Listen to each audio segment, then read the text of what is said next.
Excellencies, the President of South Africa and the UN Secretary General are on the way to the room. We would ask everybody to take their seats at this stage.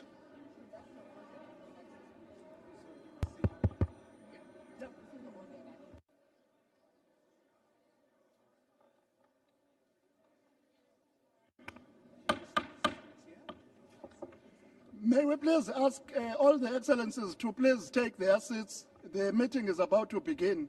Thank you.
Good morning, everyone, for our meeting.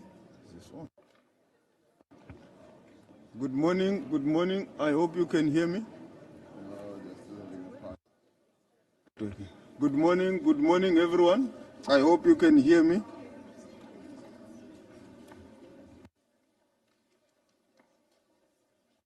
Yeah. Good morning. We are now starting with our meeting. We welcome His Excellency President Cyril Ramaphosa, the President of the Republic of South Africa, the Secretary General of the United Nations, His Excellency Mr. Antonio Guterres, the Deputy Secretary General of the UN, Ms. Amina Mohamed, the President of the General Assembly, Annelena Babrok, UN members and observers, ladies and gentlemen. Good morning and welcome to the second G20 Foreign Ministers Meeting under South Africa's presidency. It is an honor and a privilege to be hosting this meeting here at the United Nations as it celebrates its 80th anniversary. The theme of today's meeting, the UN at 80, reaffirming peace as a path to sustainable economic development, speaks strongly to where the world is today, as well as reminds us of the raison d'etre of the United Nations and its charter, its foundational role in promoting peace, development, and human rights. South Africa looks forward to a meaningful discussion that can contribute towards addressing global peace and sustainable development. Without further delay, let us commence with our opening session and allow me to invite His Excellency President Matamela Cyril Ramaphosa to deliver his address. Mr. President, you have the floor.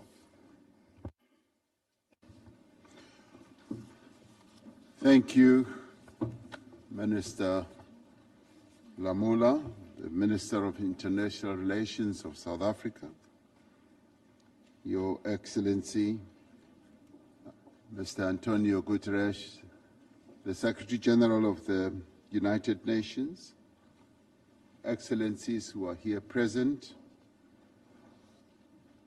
G20 member states and distinguished ministers of foreign relations who are part of this meeting, and representatives of international organizations and regional economic communities, and heads of delegations and distinguished guests.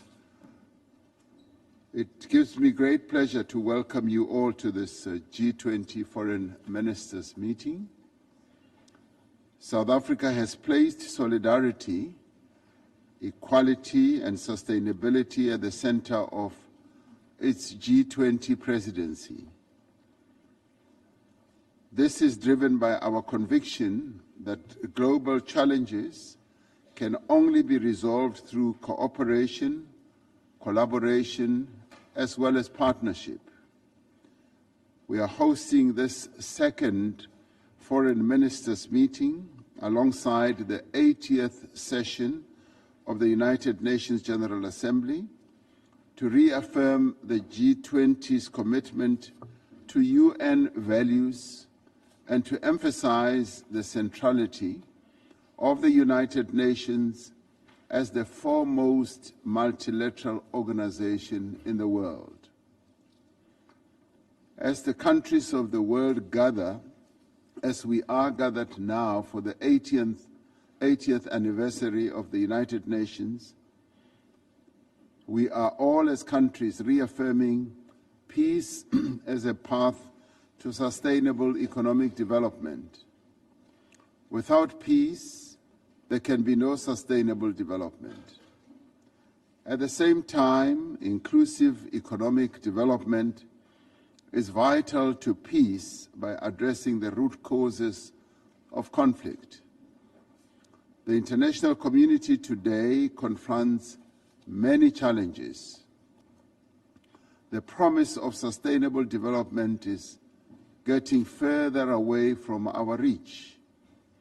More than 85% of the Sustainable Development Goals are currently off track, with setbacks particularly acute in fighting hunger, extreme poverty, and rising inequality. The climate crisis deepens the problem. Extreme weather events are inflicting severe losses, particularly across Africa and other climate-vulnerable regions of the world. War and conflict is causing massive loss of life,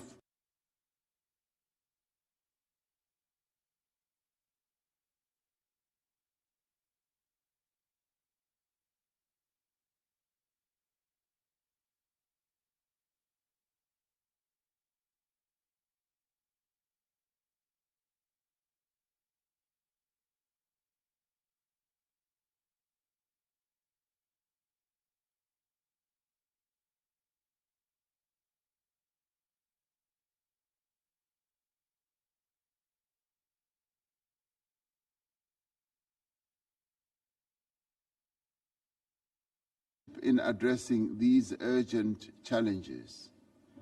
While the global economy has shown some resilience, we must acknowledge the pressing issues of low growth, high debt, tightened financial conditions, and constrained fiscal space are truly debilitating our progress.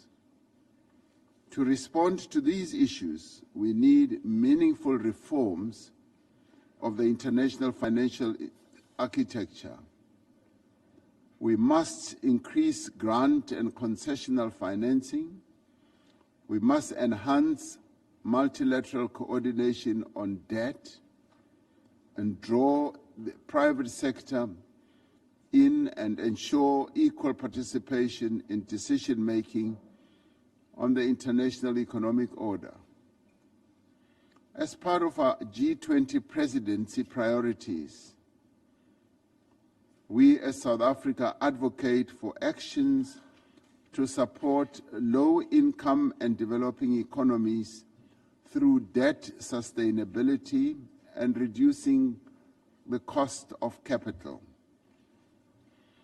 We have appointed an African panel of experts to work on recommendations addressing impediments to growth and development in Africa, including on the issue of cost of capital. We recently launched the G20 Extraordinary Committee of Independent Experts on Global Wealth Inequality, which is chaired by Nobel laureate Professor Joseph Stiglitz. The committee will develop the first ever official G20 paper on global inequality. We are pleased that world leaders collectively adopted the Seville Commitment, a detailed blueprint to address the sustainable development financing gap and solutions to reshape global financial system. Let me thank you for your support for our G20 presidency, priorities and deliverables. The challenges confronting our people and the planet today can only be resolved through cooperation, collaboration, and partnership.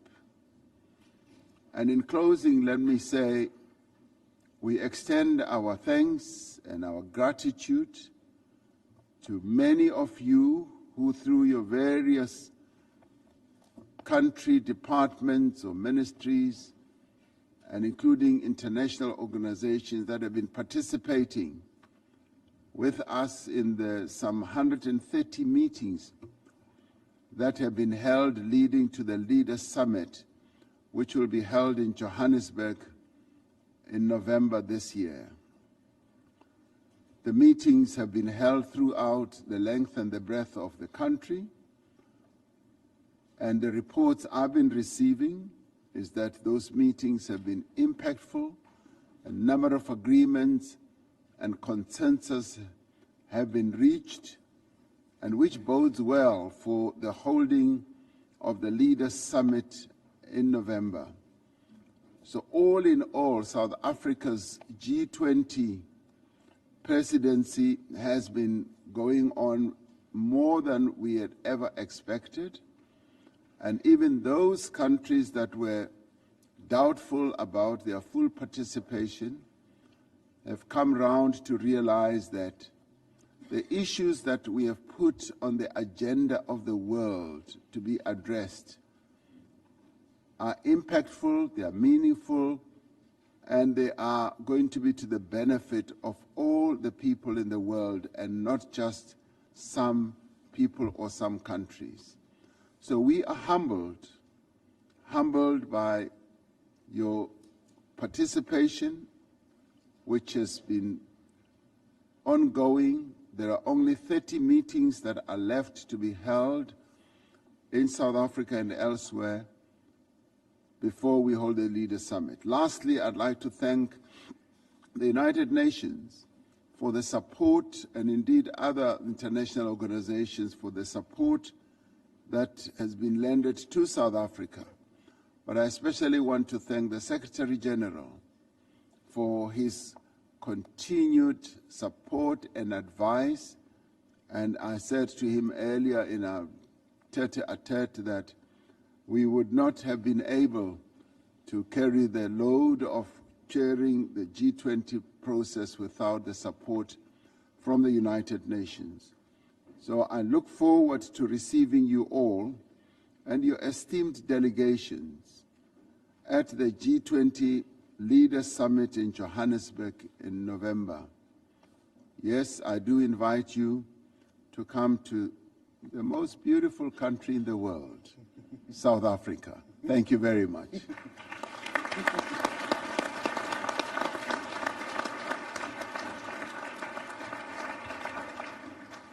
Thank you very much, Mr. President. We now give the floor to the Secretary General of the United Nations, His Excellency Antonio Guterres. You now have the floor. Your Excellency Cyril Ramaphosa, President of the Republic of South Africa and of the G20, Excellencies, ladies and gentlemen, I thank the Government of South Africa for bringing us together and for your focus on the interconnections between peace and sustainable economic development. We know when violence erupts, capital flees, services collapse, and poverty deepens. When development falters, social contracts fray, institutions weaken, and instability follows. And climate change intensifies the pressure at every turn. Heat, drought, floods, and storms are stress tests on fragile states and a drag on growth everywhere. Climate shocks fuel hunger, inflame tensions, and force displacement. Unsustainable debt is trapping nations and mortgaging their future. Meanwhile, we just released a report that found global military spending soared to $2.7 trillion last year, nearly 13 times all official development aid. By comparison, the UN's regular budget, 750 times smaller, is a rounding error. At the same time, only 1 in 5 SDG targets is on track, and the financing gap is growing. We must choose a different path. The Financing for Development Conference in Seville delivered a clear message. We need financial justice.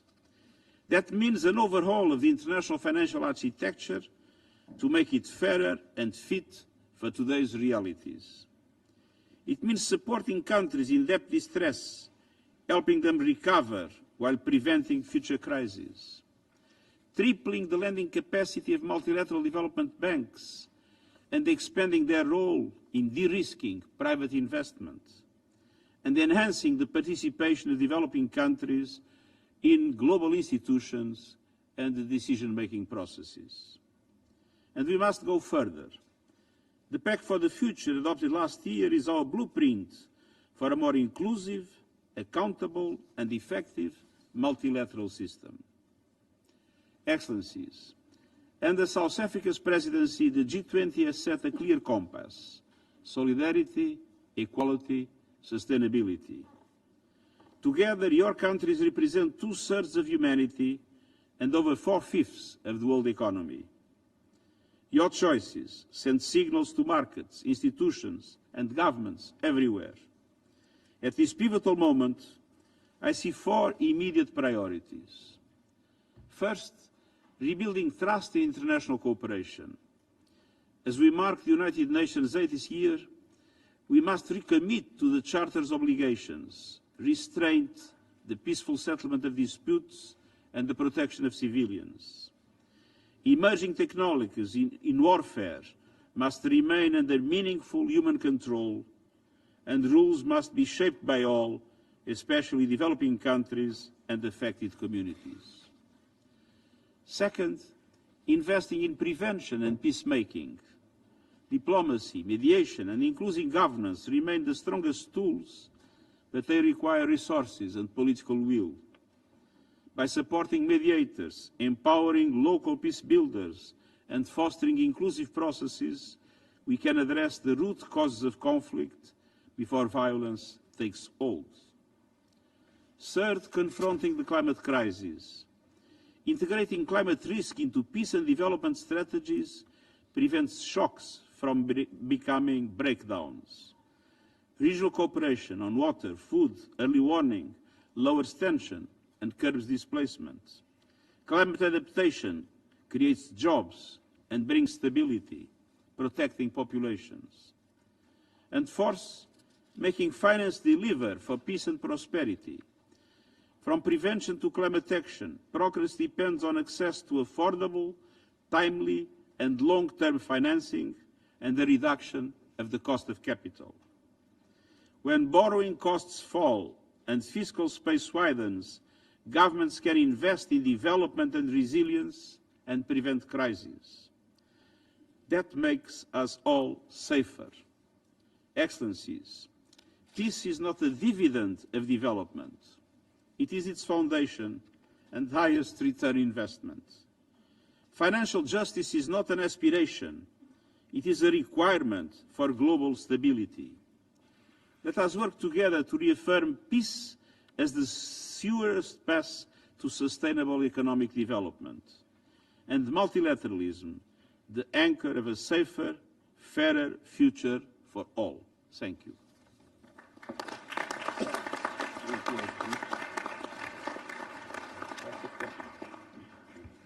Thank you very much, Secretary General. The President of the General Assembly is not going to make this session. She sends her regards to the SG and also to the President. It will now conclude this session, the opening segment of our meeting. I would like to ask you to remain in your seats as President Ramaphosa, the Secretary General of the UN, leave the meeting. Thank you very much, Your Excellencies.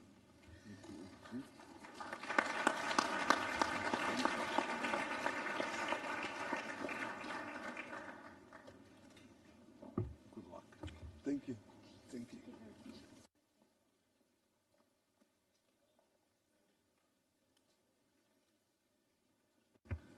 Thank you very much. As the Excellencies are leaving the room, oh, we move there.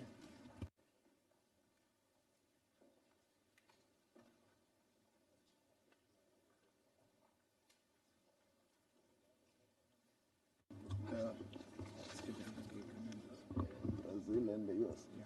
The US here. Thank you. We will now invite the other two Troika members to come forward, Brazil and the United States.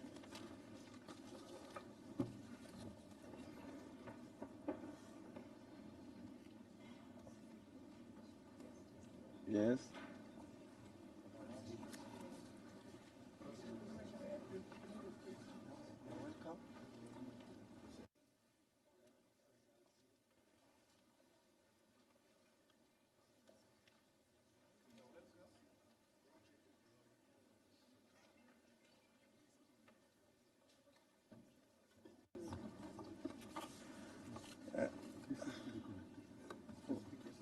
No, it's a charger. It's fine. Yeah.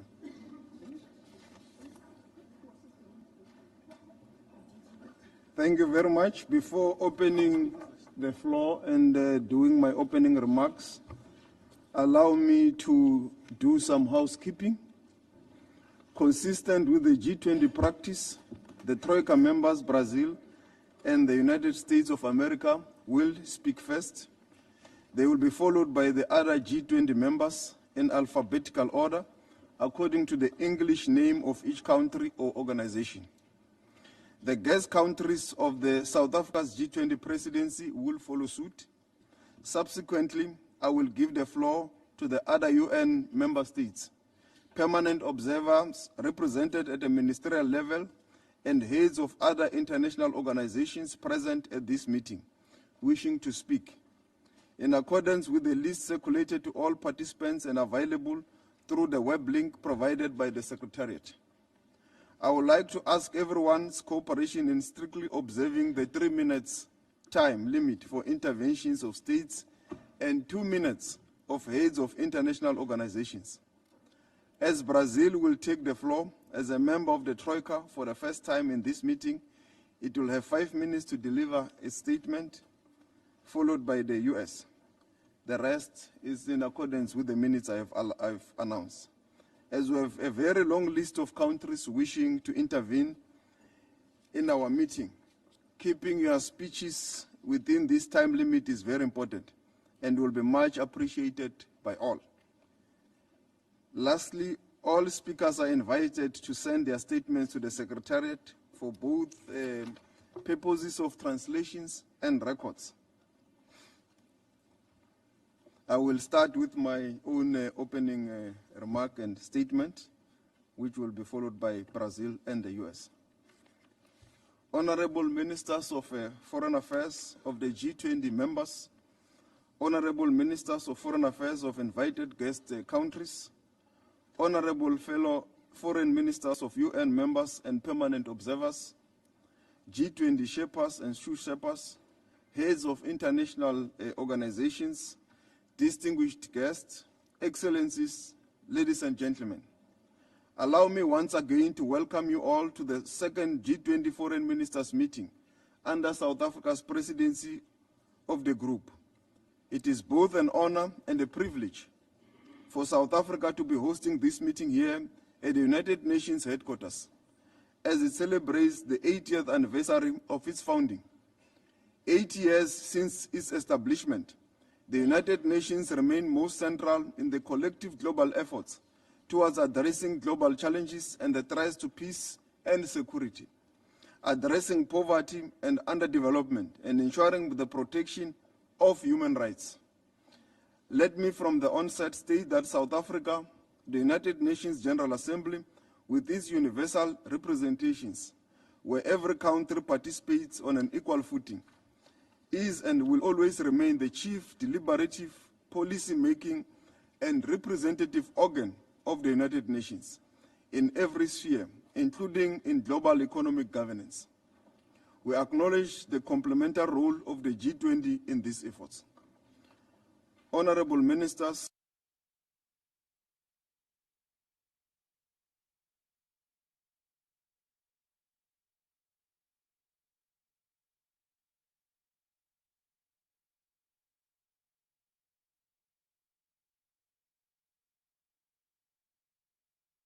the spirit, purposes, and principles of the UN Charter and what it represents: cooperation, dialogue, prosperity, and solidarity.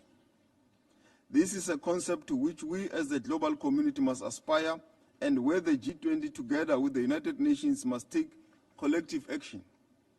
In an international environment plagued by ills of poverty, inequality, and underdevelopment, rising geopolitical tensions and increasing conflicts, environmental devastation, escalating trade tensions, and growing threats to multilateral cooperation, we must work together to ensure our aspirations of peaceful and a prosperous society. Peace and development have always been interdependent. Without peace, there can be no sustainable development. Similarly, investments in economic development and inclusive growth can contribute to a more peaceful environment. As the global community, investment in peace and collective collaboration are crucial necessities for growth, stability, and sustainable development. For societies, livelihoods, and economies to thrive, the shifting global dynamics must be met with more and not less global cooperation. Revitalize multilateralism, enhance efforts in addressing inequalities, and increase investments in inclusive, sustainable development where no one is left behind. These collective actions are essential in fostering lasting peace and stability. History has proven more than once that a fair, transparent, and inclusive rules-based international order is an essential requirement for economic stability and for sustained growth. Multilateral cooperation is our only hope for overcoming unprecedented challenges, including slow, uneven growth, rising debt burdens, persistent poverty, and inequality. We must foster international cooperation for a peaceful world towards sustainable development. We need to strengthen cooperation and rebuild trust in multilateralism. Excellencies, in our collective goal is to achieve sustainable development. The G20, together with the United Nations, must be in sync and complementary in its actions and efforts towards a more prosperous world and addressing our shared challenges. We must work together to shape a more inclusive and sustainable global economy. In order to do this, amongst others, We need to be more robust in multilateralism and renewed commitment to the purposes and principles of the UN Charter. Trust in multilateral institutions has dwindled due in part to not delivering on inclusive and sustainable growth for all. The global financial system must be made fit for purpose to change the current trajectory in financing sustainable development, including by ensuring debt sustainability for low-income countries. We must address challenges in the multilateral trading system, ensuring that it is inclusive, predictable, and governed by a rules-based system. We also need to foster inclusivity and reduce inequality if we are to leave no one behind. Lastly, we need to adhere to and uphold international law towards a more stable and fair international order. These are only some of the efforts we need to undertake. As the G20 and the United Nations, we need to seize every opportunity to raise ambition and harness collective action for a peaceful and a prosperous world. As I conclude, let me reiterate that South Africa's upcoming G20 Leaders Summit will send a clear signal that the G20 stands united behind a strong UN at the center of multilateralism, and we will endeavor to take steps to resolve global challenges while strengthening international relations and cooperations within a rules-based system. I will now hand over to the members of the G20 to deliver their interventions, starting with the Troika, Brazil, and thereafter the United States of America, followed by the G20 members in English alphabetical order, as I have already stated, and invited guest countries also in alphabetical order. Honorable Minister Mario Vieira, the Minister of Foreign Affairs of Brazil, you now have the floor.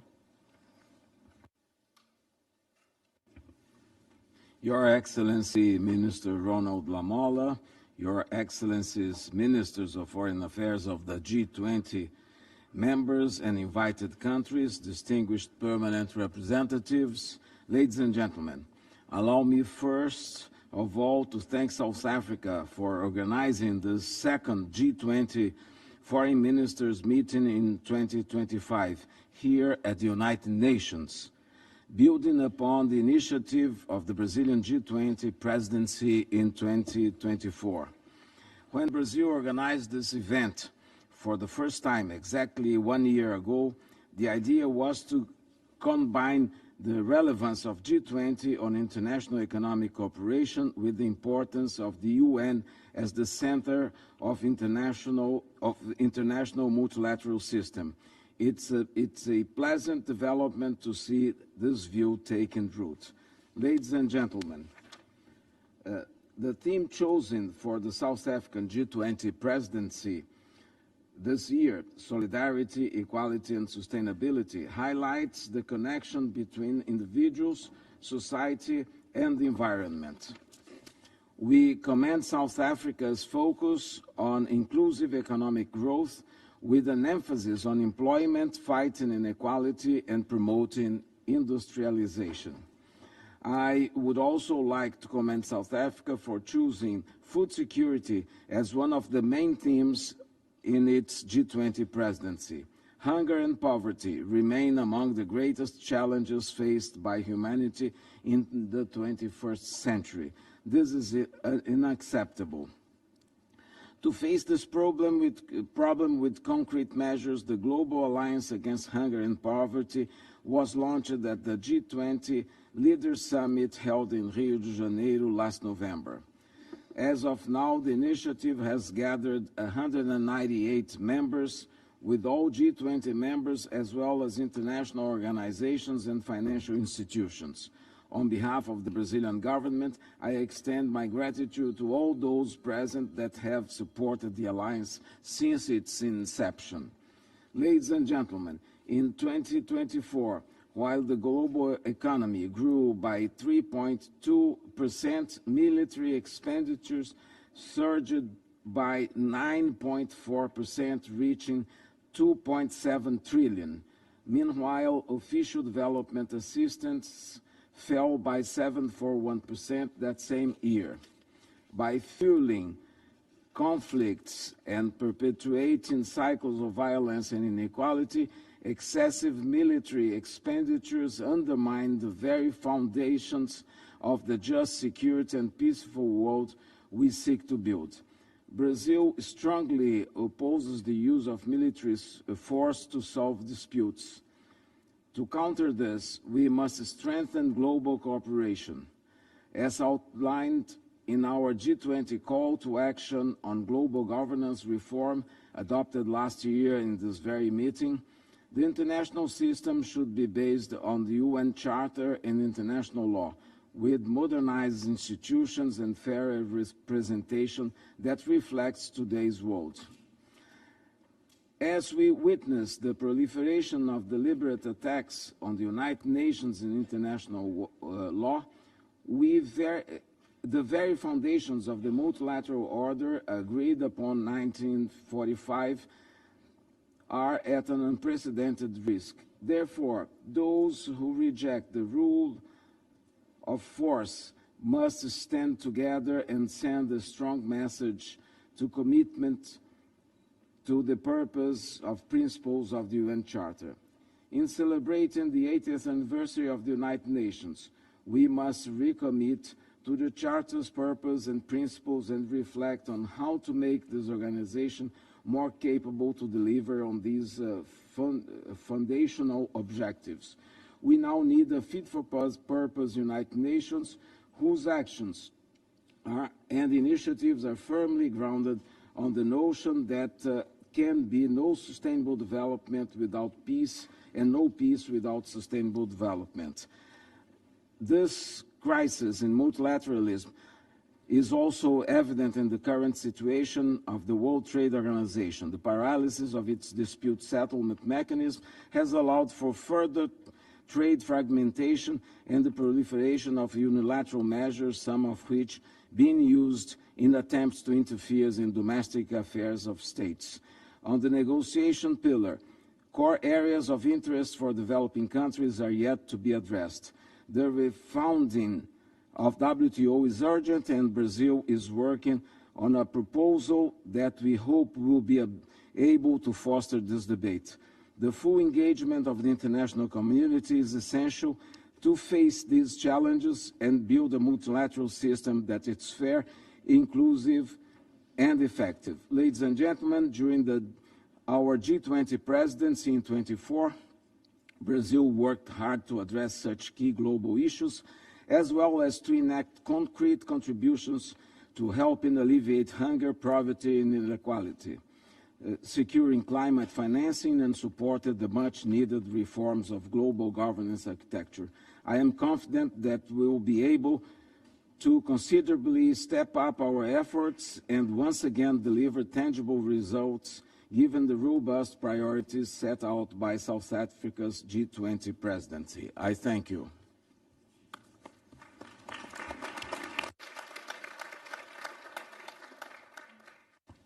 Thank you very much, my dear brother, Mario Vieira. We'll now give the floor to the United States of America, Ms. Alison Hooker, the Undersecretary for Political Affairs. You now have the floor. Thank you very much. Good morning, Excellencies, distinguished colleagues. It's my distinct honor to address you today on behalf of the United States. As a founding member of the United Nations and principal member of the G20, the United States believes deeply in the promise of our international institutions. As President Trump said just this week, the United Nations has such tremendous potential, but it is not even coming close to living up to that potential. One reason is that these institutions have drifted far from their original mandates. We no longer focus on what we set out to accomplish. That is why we believe it is time to get back to basics, returning to the core principles that inspired the creation of these institutions in the first place. For the G20, this mission is both straightforward and essential. This forum was established to promote economic growth and financial stability among the world's largest economies. Its purpose was to confront pressing global economic challenges and to create the conditions for prosperity. That is a tall but worthy task, one that demands clarity, focus, and discipline. Unfortunately, in recent years, the G20 has drifted. Too often, its agenda has expanded into areas well beyond its core remit. Instead of elevating urgent global economic matters through a consensus-based approach, the G20 has become entangled in debates over every political wedge issue of the day, whether on gender-responsive budgeting, nation building, or pandemic surveillance. Let me be clear. Expanding the G20's scope in this way does not strengthen the forum. It dilutes it and undermines our ability to deliver on our most basic responsibilities. As we prepare for the Leaders' Summit in November, the Trump administration urges all G20 members to return to first principles and restore this body to its rightful place as a global platform for economic cooperation. And as the incoming G20 president, the United States will champion this back-to-basics approach. Allow me to highlight 3 ways our presidency will differ from recent ones. First, we will re-center the G20 on its core economic mission. We will not spend hours debating out-of-touch social initiatives disconnected from growth and stability. Instead, we will concentrate on priorities that directly strengthen our economies and benefit our citizens. In other words, no diversity, equity, and inclusion or gender-responsive budgeting. Second, we will streamline the G20's processes. We will reduce the proliferation of working groups, cut back on bureaucratic excess, and sharpen our lines of effort. The goal is simple: to make our time together more efficient and more closely aligned with the forum's founding mandate. Third, we will focus on outcomes. The G20 was created to build resilience and stability in the global economy, not to produce lofty declarations that sit on a shelf. As President Trump reminded us earlier this week, empty words don't solve war, nor do they put food on people's tables. Next year, under President Trump's leadership, the G20 will work to deliver real outcomes, not just statements. In this spirit, the United States looks forward to working with each of you to renew the G20's role as an anchor of international economic cooperation. Together, we can deliver growth, stability, and prosperity for our nations and for the world. Thank you very much.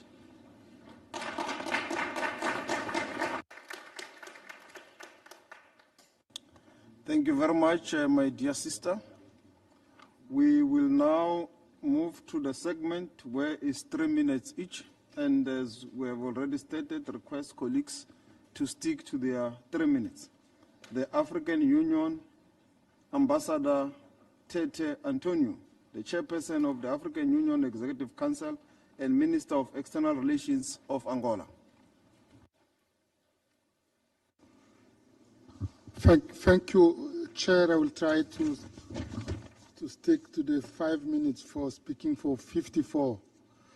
Thank you, my dear brother, Minister Ronald Lamola, the Troika, and the Excellencies, all protocol observed. The African Union would like to praise and commend the South African G20 presidency that has further elevated the Africa's priorities to the world, which actually resonates very well with those of the Global South.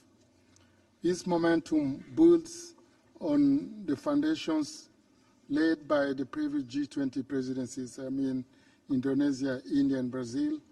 We look, therefore, forward to advancing these shared priorities during the upcoming US G20 presidency as well. In this spirit, I wish to reiterate the African Union's commitment to the G20 and its processes, as this reflects our member states' commitment to multilateralism. This commitment is in line with our desire to strengthen our international partnerships and our aspiration to make Africa as a strong and influential global partner, as captured in the AU Agenda 2063. Chair, under the South African presidency, the G20 has highly placed solidarity, equality, and sustainability at the core of its agenda, values that resonate deeply with the spirit of the UN Charters.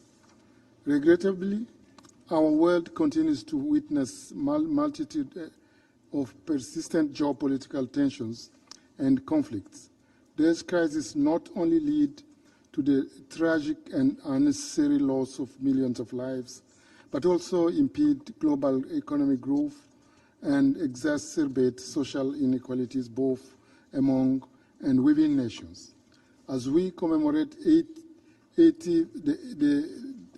80th anniversary of the UN, we are reminded that peace is not merely the absence of conflict, but the cornerstone upon which inclusive and sustainable economic development is built. The vision of the UN aligns with the AU's conviction that silencing the guns and effective conflict resolution mechanisms are indispensable to achieving prosperity. Today, the African Union calls upon the G20 to reaffirm peace as the path that unites the principles of solidarity, equality, and sustainability. Without peace, there can be no shared progress, no dignity, and no sustainable future for sure. Central to ensuring durable peace is the reform of the global governance, as articulated in the G20 call to action on global governance reform that we adopted in this very chamber last year. The G20 must serve as a platform where consensus is forged on pragmatic options to reform the UN Security Council to ensure fairer representation of the world as it is today. The AU has a strong common position on this built on the Zulini consensus. To secure durable peace that paves the way to sustainable economic development, the AU urges the G20 to address the systemic factors that continue to hinder economic development, especially for countries in the global south. At the top of the agenda remains the urgent need to reform the global governance and the international financial architecture, which must be carried out to a meaningful conclusion. The G20 is well placed to advance these efforts. In this regard, the AU applauds, among others, the G20 Cost of Capital initiative under the South African G20 Presidency. The G20 must also reaffirm its unwavering support for the global development agenda. Further, the need for a to strongly engage in the urgent reform of the multilateral trading system with the World Trade Organization at its core. Today, the increasing challenges in international trade, the resurgence of trade protectionism and proliferation of bilateral trade arrangement is a wake-up call to act swiftly to achieve a free and fair global trade system. On food security, peace and sustainable economic growth cannot be secured in the world where vast segments of the population remain perpetually hungry.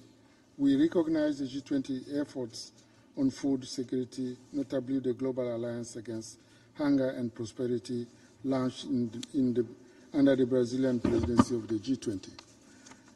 Compounding the challenge of food insecurity and existential threat of climate change, its impact as well already on fuel conflicts and disrupt our food systems. Mr. Chairperson, addressing their challenges requires massive investment and resilient and sustainable infrastructure and energy systems, which are the bedrock of production and prosperity. We commend, therefore, the work of the G20 in advancing equality, sustainable and resilient infrastructure, which aligns closely with Africa's own priority under the Programme of Infrastructure and Development in Africa, PIDA. To further advance infrastructure to sustainable development in Africa, Angola will host a financing Summit for Africa's Infrastructure Development from 28 to 31st October 2025 in Luanda. In conclusion, Chair, the AU emphasized the importance of meaningful engagement with the citizens. Against this backdrop, the work of the G20 engagement groups is crucial, particularly in promoting and reaffirming peace and pathway to sustainable economic development. For Africa, home to 1.4 billion people, achieving durable peace is not merely a vision, it is imperative for a better today and brighter for tomorrow. The G20 possesses both the power and the means to make this a reality. Let us also bring the necessary will take to it. And thank you so much, Chair.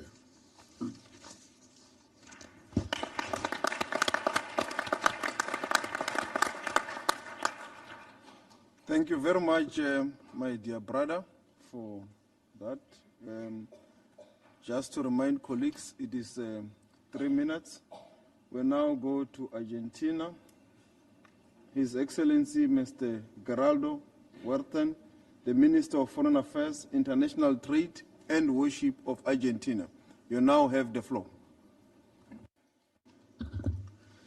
Mr. Chair, Excellencies, distinguished colleagues, distinguished guests.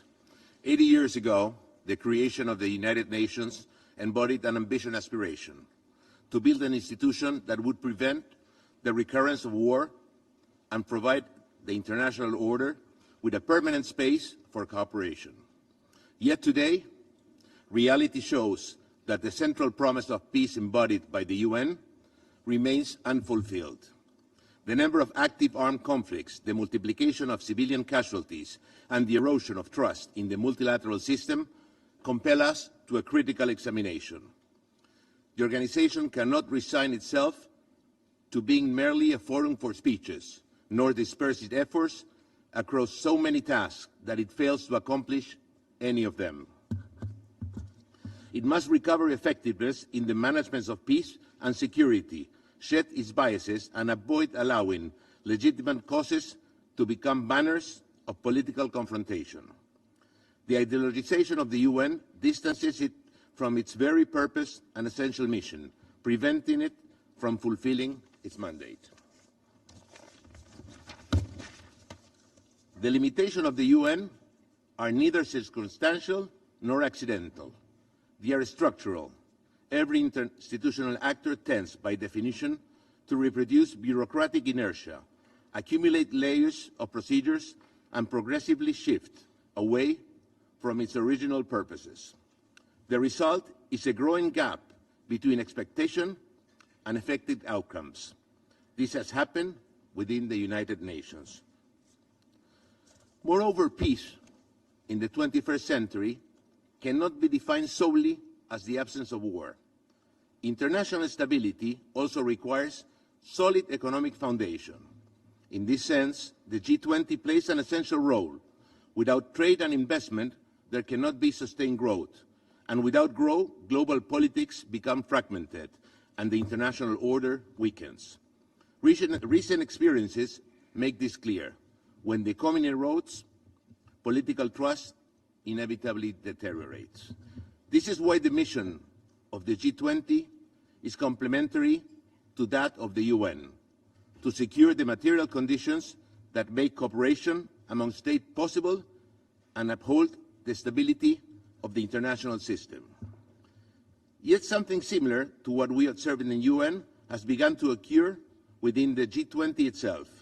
The proliferation of teams, meeting, and declaration has been accompanied by a troubling lack of concrete responses. If multilateralism, both in the United Nations and the G20, wishes to regain legitimacy, it must confront its fundamental dilemma, the natural deterioration of its virtue. For that reason, each forum and institution must return to its original priorities, establish clear standards of accountability, and concentrate on those issues that no nation can address on its own. And it must do so with realism, recognizing that state will remain the central actor and that institution cannot replace their will but only mediate it. Argentina wishes to work with respect and conviction alongside all the states represented here so that we may fulfill the mandate of our societies and the founding promise of the UN and the G20 to offer a world that is safer and more prosperous. To conclude, Argentina deems it imperative to achieve, without delay, an effective cessation of hostilities in the Middle East that brings an end to violence and secure the immediate release of hostages. Likewise, we issue an urgent call for peace in Ukraine and Russia with the aim of halting the tragic loss of human lives. Thank you very much.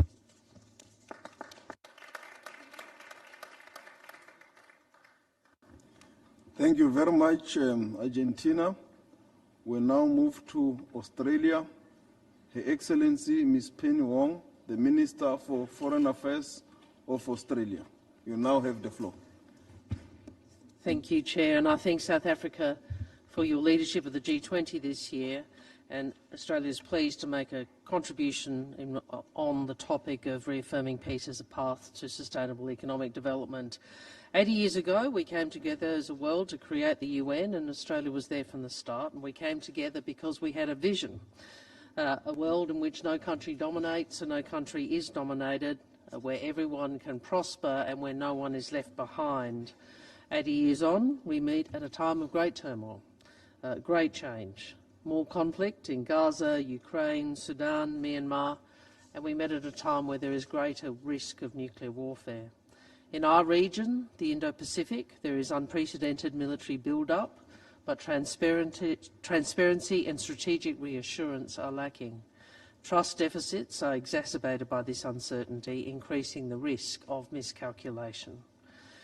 We in this room all know that conflict eats away at economic growth. Conflict eats away at sustainable development. It leaves the most vulnerable behind, and it puts the achievement of the Sustainable Development Goals even further out of reach. Peace calls on all of us to play our part, combining both reassurance and deterrence, and in contributing to economic development. It is a collective commitment to ensure no potential aggressor thinks the pursuit of conflict is worth the risk.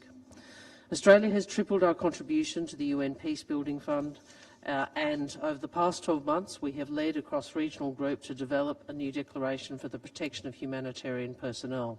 We know aid workers are dying in record numbers and must be protected. I thank those in this room who have already joined that declaration and urge all to consider signing on. Australia also believes we have a responsibility to contribute to a more equitable future for our region. Our response to global cuts to development funding has been to pivot and to reprioritise, ensuring we respond to the most acute needs. We continue to work to contribute to economic resilience, health and human development in the Indo-Pacific. We proceed on this basis. We believe that we all benefit as we all succeed and thrive. Colleagues, as the UN turns 80, we can celebrate its successes: the eradication of smallpox, reversing ozone layer destruction, lifting infant mortality rates, setting the rules, norms and standards that underpin our modern world, and working to embed human rights. But we know we confront immense challenges: more conflict, more proliferation, climate change, poverty, hunger, displacement. The system has not always represented the interests of all, and reform is needed to ensure the UN better serves us all. This is a room that has enormous economic and strategic weight. We have an opportunity in this time of change to deploy our collective agency, not only to enable peace, but to build prosperity, and perhaps most importantly, to safeguard and build the norms, rules and institutions which enable both. I thank you.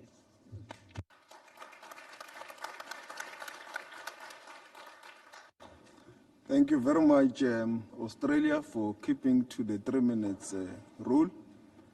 We now go to Canada. Her Excellency Ms. Anita Anand, the Minister of Foreign Affairs of Canada. Good morning, bonjour.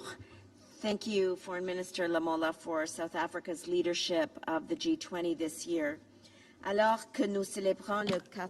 we celebrate the 80th anniversary of the United Nations, it's crucial to recall the three pillars on which this organization was founded: peace and security, human rights and development. In a world that's marked by increasing tensions and mounting economic uncertainty, the United Nations has a pivotal role to play. Today, as we know, the UN faces unprecedented challenges to fulfilling its mission. Our task is to ensure that it is responsive, effective, and focused on those who need it most. All of us, together, shape the UN of the future, one that delivers real results and stands firm in times of crisis. As President Alex Stubbs of Finland stated, each one of us has agency here, and we have to be able to utilize this agency. This is fundamentally important when we think about the UN and its future. Canada continues to see great value in the G20 as a source of momentum for multilateral action, and this year, Canada is using the G7 presidency to build global economic resilience and prosperity by strengthening energy security, accelerating the development and responsible use of critical minerals, and making global supply chains more resilient. These priorities can contribute to the G20 agenda. At the end of the day, each of our nations' prosperity depends on economic resilience and trade, and Canada's top priority is to strengthen collaboration with reliable trading partners around the world.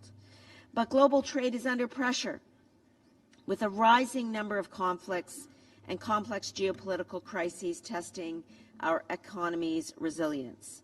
Russia's war of aggression in Ukraine is a stark example. It erodes global food security and energy security with multiplier effects for people who are most vulnerable to volatility, and it actually draws resources away from sustainable economic development. Canada, as the highest per capita donor to Ukraine, continues to call for respect of the UN Charter, for territorial integrity, and a just and lasting peace for Ukraine. This peace has to uphold Ukraine's sovereignty, protect human rights, and reflect the will of the Ukrainian people. We have to collectively call on Russia to end its absolutely unjustifiable and illegal invasion of Ukraine. Turning to the Middle East, this week, Canada recognized the state of Palestine. Addressing Gaza's catastrophic humanitarian crisis is also a priority. Canada calls for an immediate and lasting ceasefire, the release of all hostages, the protection of civilians, and more humanitarian aid to reach those in need without obstacles under the UN system.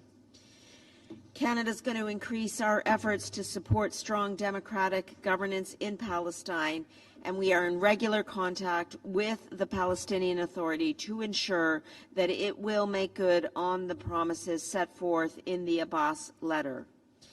Finally, I want to turn to the deteriorating situation in Haiti, which has significant consequences on the Haitian people region-wide. I want to say to this room that Canada strongly supports a UN support office to bolster the security mission in Haiti, and we urge international support for the UN Security Council resolution, as well as critical financial and in-kind support, of which we donated or have contingent on the passing of the UN resolution, $60 million. To close, I'm going to emphasize the value that so many of us here today hold, and that is multilateralism. We, like many of you, are committed to multilateral engagement and free trade, but we can only achieve multilateral engagement and unwavering free trade together. Peaceful, secure, and prosperity in terms of economic resilience and security and global protection of that peace is only possible through our collective action. Canada will continue building mutually beneficial and reliable partnerships for trade, for defense and security, and for investment and development. And let us remember, as we mark the UN's 80th anniversary, that reaffirming peace is the surest path to sustainable economic development for all, for today and for generations to come. Thank you.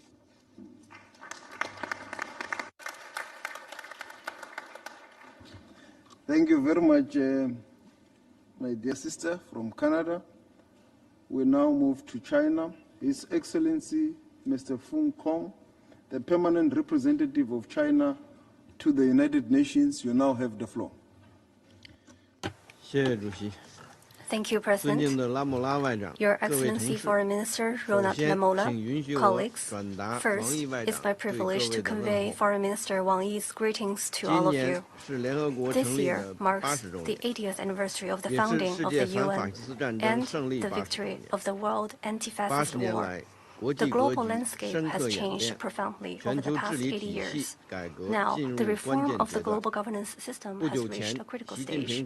Not long ago, President Xi Jinping put forth the Global Governance Initiative, calling for a more just and equitable global governance system, thereby injecting stability and certainty into a volatile and changing world. In a complex international environment, it is all the more important that the G20 stay united, pursue cooperation, and serve as a constructive force in the changing world. China stands ready to work with all parties in the following aspects. First, jointly safeguarding world peace and stability. We must honor sovereign equality, abide by international rule of law, respect countries' right to choose their own development path and social systems, and resolve differences through dialogue and negotiation. The UN is the central platform for advancing global governance. The G20 should support the UN in playing a central role in international affairs. It should lead by example in upholding the purposes and principles of the UN Charter and seek political settlement to regional hotspot issues. The Ukraine crisis has riveted global attention. China supports all efforts towards peace and looks forward to the conclusion of a fair, lasting, and binding peace agreement by the parties concerned at an early date. On the question of Palestine, the two-state solution is the only viable path forward. China firmly opposes attempts to occupy Gaza. We call for an early ceasefire and an end to the humanitarian crisis in Gaza. We support Palestine in becoming a full member of the UN. This year marks the African moment for the G20. It is imperative to support the African people in resolving African issues with their own efforts and achieving the African Union's goal of silencing the guns. Second, working to improve global economic governance. We should recommit ourselves to multilateralism and an open world economy, reject unilateralism, protectionism, and all forms of economic bullying, promote trade and investment liberalization and facilitation, and firmly safeguard the multilateral trading system with the WTO at its core. In accordance with the agreed time frame and roadmap, we must advance the World Bank shareholding review and IMF quota realignment to enhance the representation and voice of developing countries. China supports the efforts by the UN and Secretary-General Guterres to promote reform of the global financial architecture. Third, deepening international cooperation on development. We need to strengthen cooperation in poverty alleviation, food security, climate change, disaster prevention, control, among others, and help developing countries mobilize more resources, build capacity, and improve their development environment. 2 days ago, right here at the UN headquarters, China successfully held the high-level meeting on the Global Development Initiative. Premier Li Qiang attended and addressed the event. The meeting built new consensus and provided fresh momentum for accelerating the implementation of the 2030 2030 agenda. China has consistently supported efforts to strengthen global governance and international cooperation on AI. We've proposed the establishment of the World AI Cooperation Organization and stand ready to coordinate closely with all sides to jointly support the AI for Africa initiative launched by South Africa, with the aim of bridging the North-South divide in AI development. This year's G20 summit, to be held for the first time on the African continent, carries profound historical significance and actively supports South Africa's presidency, and will work with all sides to ensure that the summit delivers fruitful outcomes and leaves a significant legacy for building a world of enduring peace and shared prosperity. Thank you.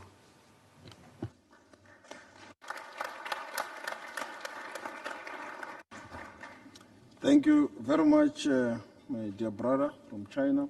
We now move to the European Union. Her Excellency Ms. Kaja Kallas, the High Representative for Foreign Affairs and Security Policy and Vice President of the European Union. You now have the floor. Thank you, Excellencies. I want to first thank South Africa for convening our meeting today, and with such important focus as peace and sustainable economic development. As the United Nations marks its 80th anniversary, it is clear that reinvigorating multilateral platforms like the G20 is crucial. In a period where we see more conflicts and territorial violations than we have ever seen since the Second World War, we need a UN system that functions. But instead, we see cracks in the walls of, and stumbling blocks. That is why European Union is here in the New York City to reaffirm our unwavering commitment to effective multilateralism and the rules-based international order with United Nations at its core. Bold reform through UN 80 initiative and the implementation of the Pact for the Future is essential. This is not simply papering over the cracks. This will help us work more effectively as an international community across the humanitarian, development and peace nexus. An effective United Nations is also crucial to address ongoing crises in the world today, from the Middle East, Gaza, to Africa, Sudan, the Democratic Republic of Congo, the Great Lakes, and Rwanda. Respect for the UN Charter and international law is the only route to deliver peace and security. Economic development is not sustainable without peace, and Russia's war against Ukraine and the conflict in Gaza remain primary drivers of global instability. During its war on Ukraine, Russia has sabotaged global food supply chains, accelerated ecological disasters, and spread disinformation, including at the highest level in the international fora like this. These actions also systematically destabilize international systems. These actions starkly contradict the G20 South African Presidency's commitment to sustainable development as unifying priority. So long as there are no signs that Russia's goal of subjugating Ukraine has changed, I ask you to help build international pressure on Russia to stop killing and engage in meaningful negotiations. There is no bigger champion of a comprehensive, just and lasting peace in Ukraine than us. The EU is also the largest humanitarian donor and a constant supporter of the Palestinian Authority and the two-state solution.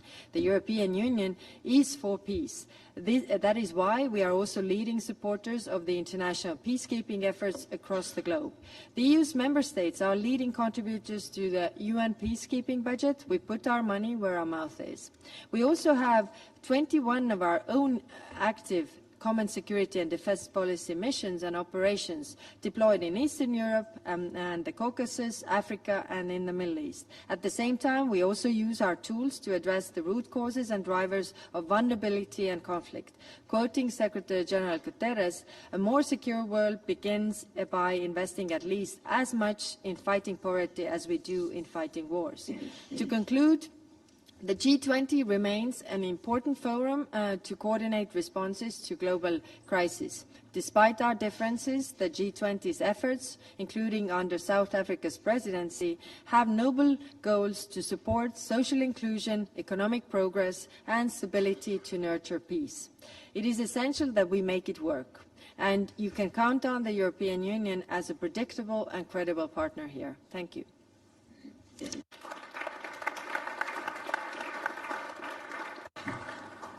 Thank you very much, my dear sister. We now move to France. His Excellency, Mr. Tani Mohamed Solihi, the Minister of State for Francophonie and International Partnerships. You now have the floor. Merci, Monsieur le Président. Thank you, Excellence. Chair. Excellencies, I'd like firstly to thank the South African Presidency of the G20 for convening this meeting, which is happening at a crucial time to reaffirm the importance of the multilateral system and its centre of gravity, the United Nations. There is no sustainable development without peace and no peace without sustainable development. We should firstly make the UN system fairer and more representative. And it's in that spirit that France has, for many years and clearly and consistently, supported reform of the Security Council and broadening out both categories of its members. Alongside Mexico, France has also been leading an initiative which would allow responsible use of the veto by encouraging people not to use it in cases of mass atrocities. And anyone that wants to make that change happen should join us. En particulier sur le respect de la souveraineté et l'intégrité territoriale de l'Ukraine et sur son attachement à la coexistence pacifique d'un État israélien et d'un État palestinien. Nous devons aussi adapter le système aux préoccupations nouvelles des États membres et aux défis émergents. La France soutient à cet égard l'initiative ONU 80 lancée par le secrétaire général des Nations Unies pour renforcer l'efficacité et l'impact de nos actions sur le terrain au service des populations. Enfin, notre responsabilité est d'agir contre les forces de la division. La France a réuni la communauté du pacte pour la prospérité des peuples et la planète, le 4P, qui compte désormais plus de 70 États désireux de privilégier la collaboration plutôt que d'entretenir l'illusion d'un clivage entre des blocs imaginaires. Le G20 doit, sans attendre, faire de la réforme de la gouvernance mondiale une réalité. La France prendra toute sa part à ces efforts, notamment à travers sa présidence du G7 l'an prochain, aux côtés de ce groupe et de tous les partenaires de bonne volonté. Je vous remercie.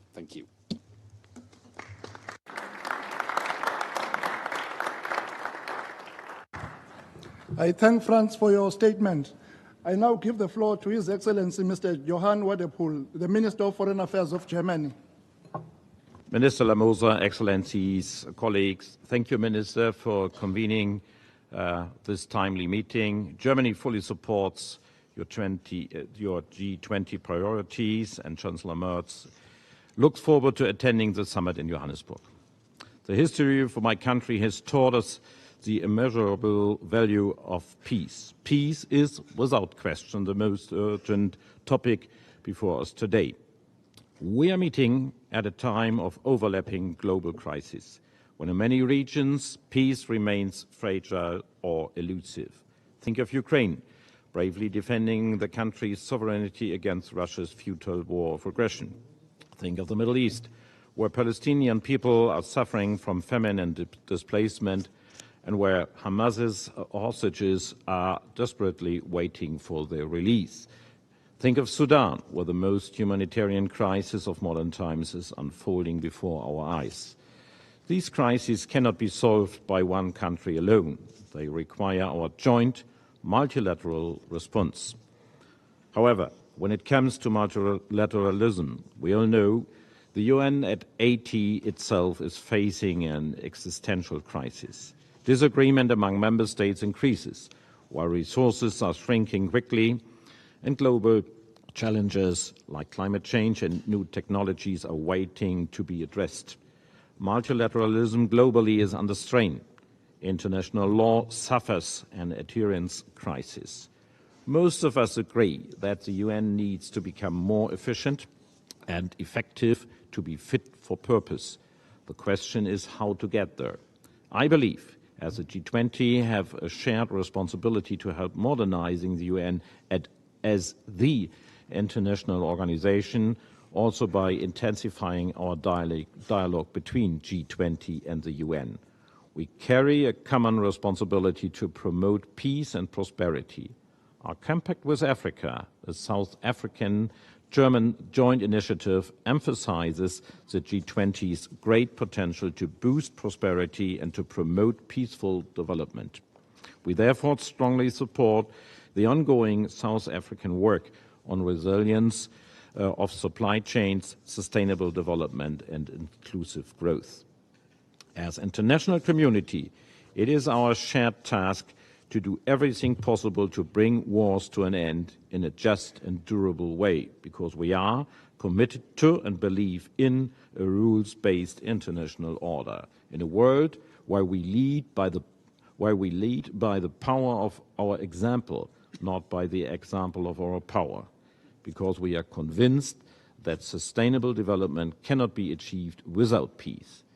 As the G20 and UN, we can bridge divides, strengthen trust, and show that cooperation, not confrontation, is the only path forward. Thank you so much.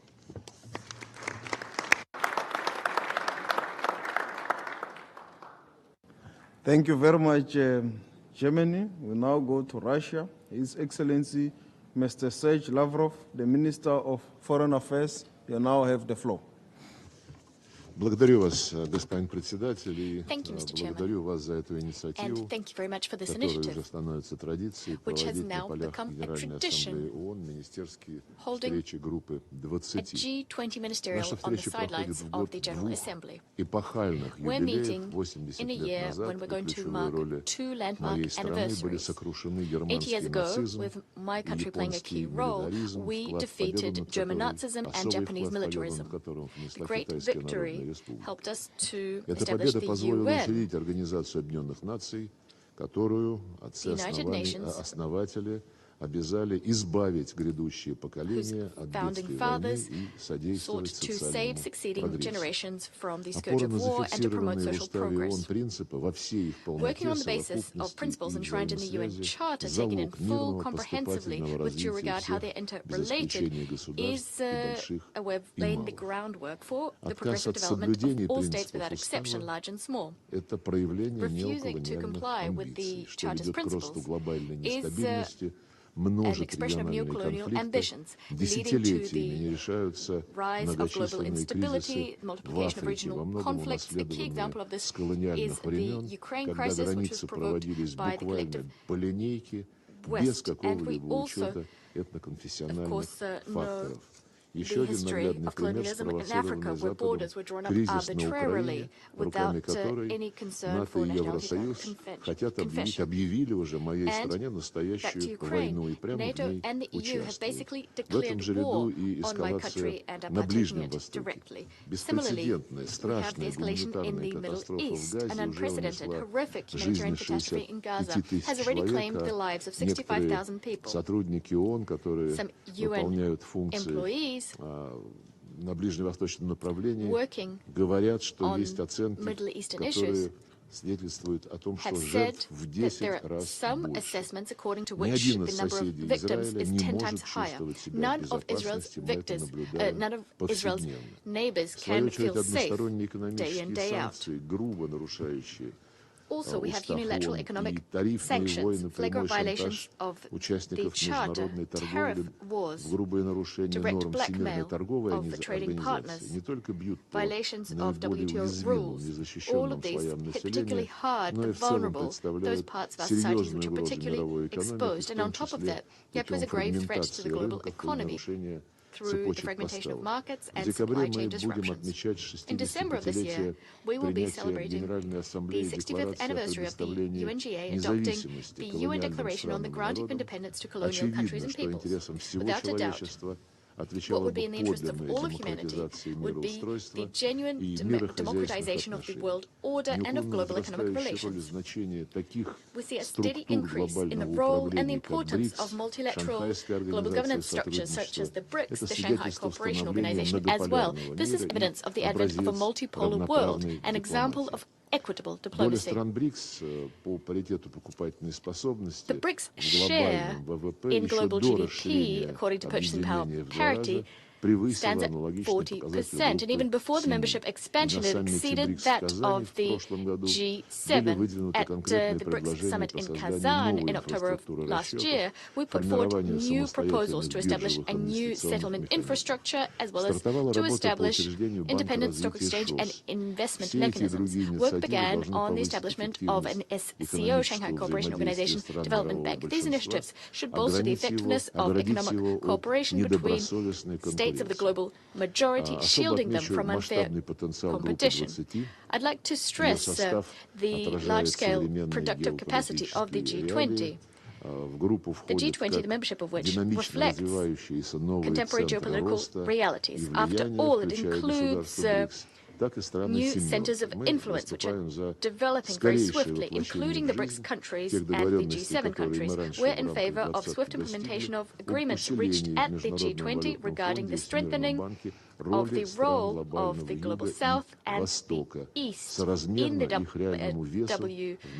IMF and the World Bank, with due consideration for their real clout in the global economy and global finance. What's also important is to revive the WTO as the only recognized regulator of multilateral trade, which we have. At the same time, we believe that the G20 should, and this was what was originally intended, the G20 should focus on economic issues without getting pulled into attempts to prejudge military and political issues on the agenda that are to the detriment of the UN and the UN Security Council. The motto of the South African presidency of the G20 is Ubuntu, which means I exist because we exist. In other words, what we're talking about is the interconnectedness between different peoples. We hope that the upcoming G20 summit in Johannesburg in November will send a strong signal in tune with this unifying philosophy and will be an important milestone in our endeavor to solve myriad present-day challenges. I thank you.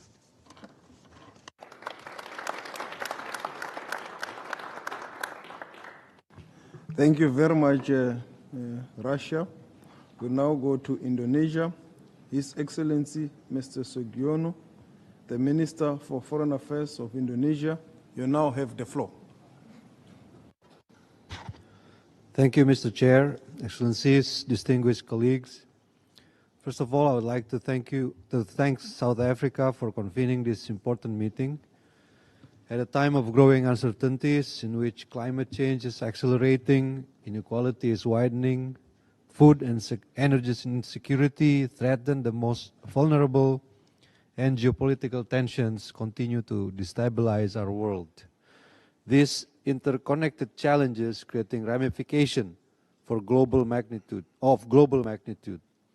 And Indonesia believes that peace is the great enabler. If we want sustainable development, if we want successful cooperation, because without peace, our common agendas become impossible. And no country can address these challenges in isolation. Our strength lies in cooperation through dialogues, partnership, and trust. This is the reason we must revitalize multilateralism with the United Nations at its core. As the UN approaches its 80th anniversary, it needs to become stronger, more effective, and more inclusive, and capable of delivering real and tangible solutions. And for this, and for giving full support to the Secretary General's UN 80 initiatives, which calls for greater efficiency, stronger mandate delivery, and closer alignment with the SDGs, is a crucial role that G20 must play. At the same time, we must recognize the urgency of addressing the financing gap. The SDGs require $4 trillion annually, and the absence of innovation and reform will only widen the gap. We need new and innovative sources of finance. Multilateral development banks must be reformed to serve the needs of developing countries. And equally important, we must also address inequality. It is not just a moral failure, but it is also a driver of instability, conflict, and disillusionment. And reducing inequality is the surest path to peace and prosperity. It must be at the heart of our collective agenda. And we have to decide either we allow fragmentation to deepen or we work together to rebuild trust in multilateralism. Let us build a global order that is fair, inclusive, and sustainable. Thank you.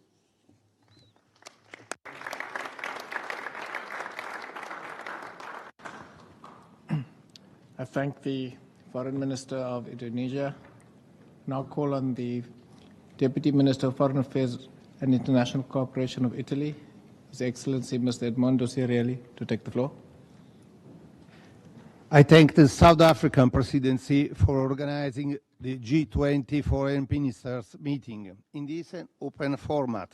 We greatly appreciate the inclusive approach.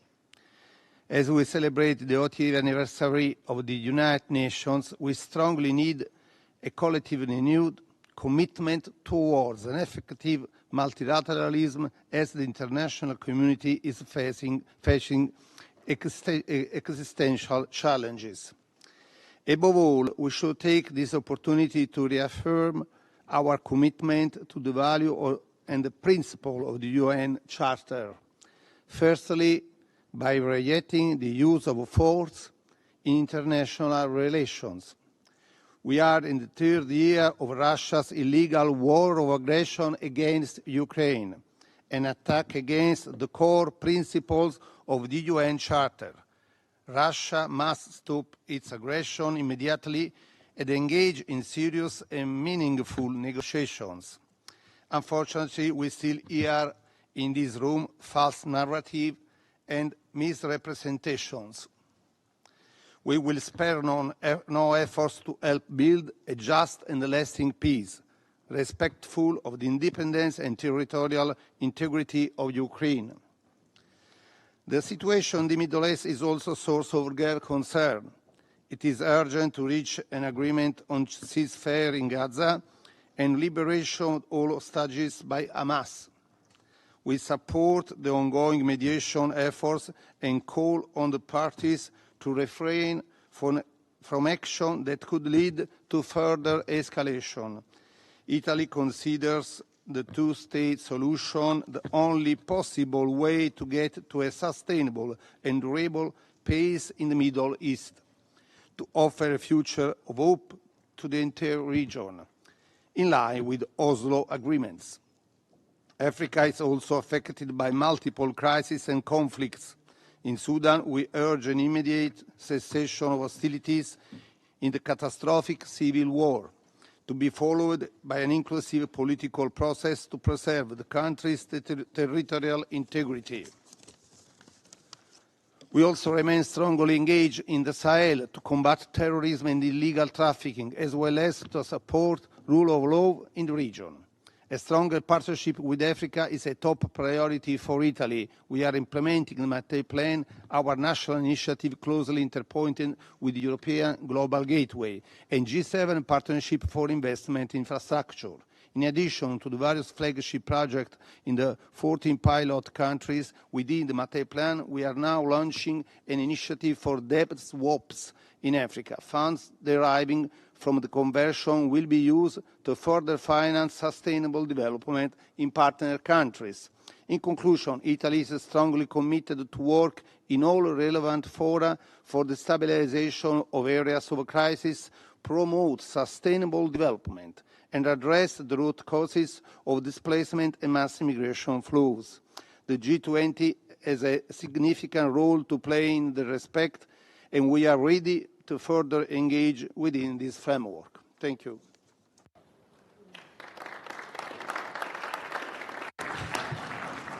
Thank you very much, Italy. We now go to Japan. His Excellency, Mr. Takeshi Iwaya, Minister for Foreign Affairs of Japan. Thank you, Minister Lamola, fellow ministers, distinguished guests.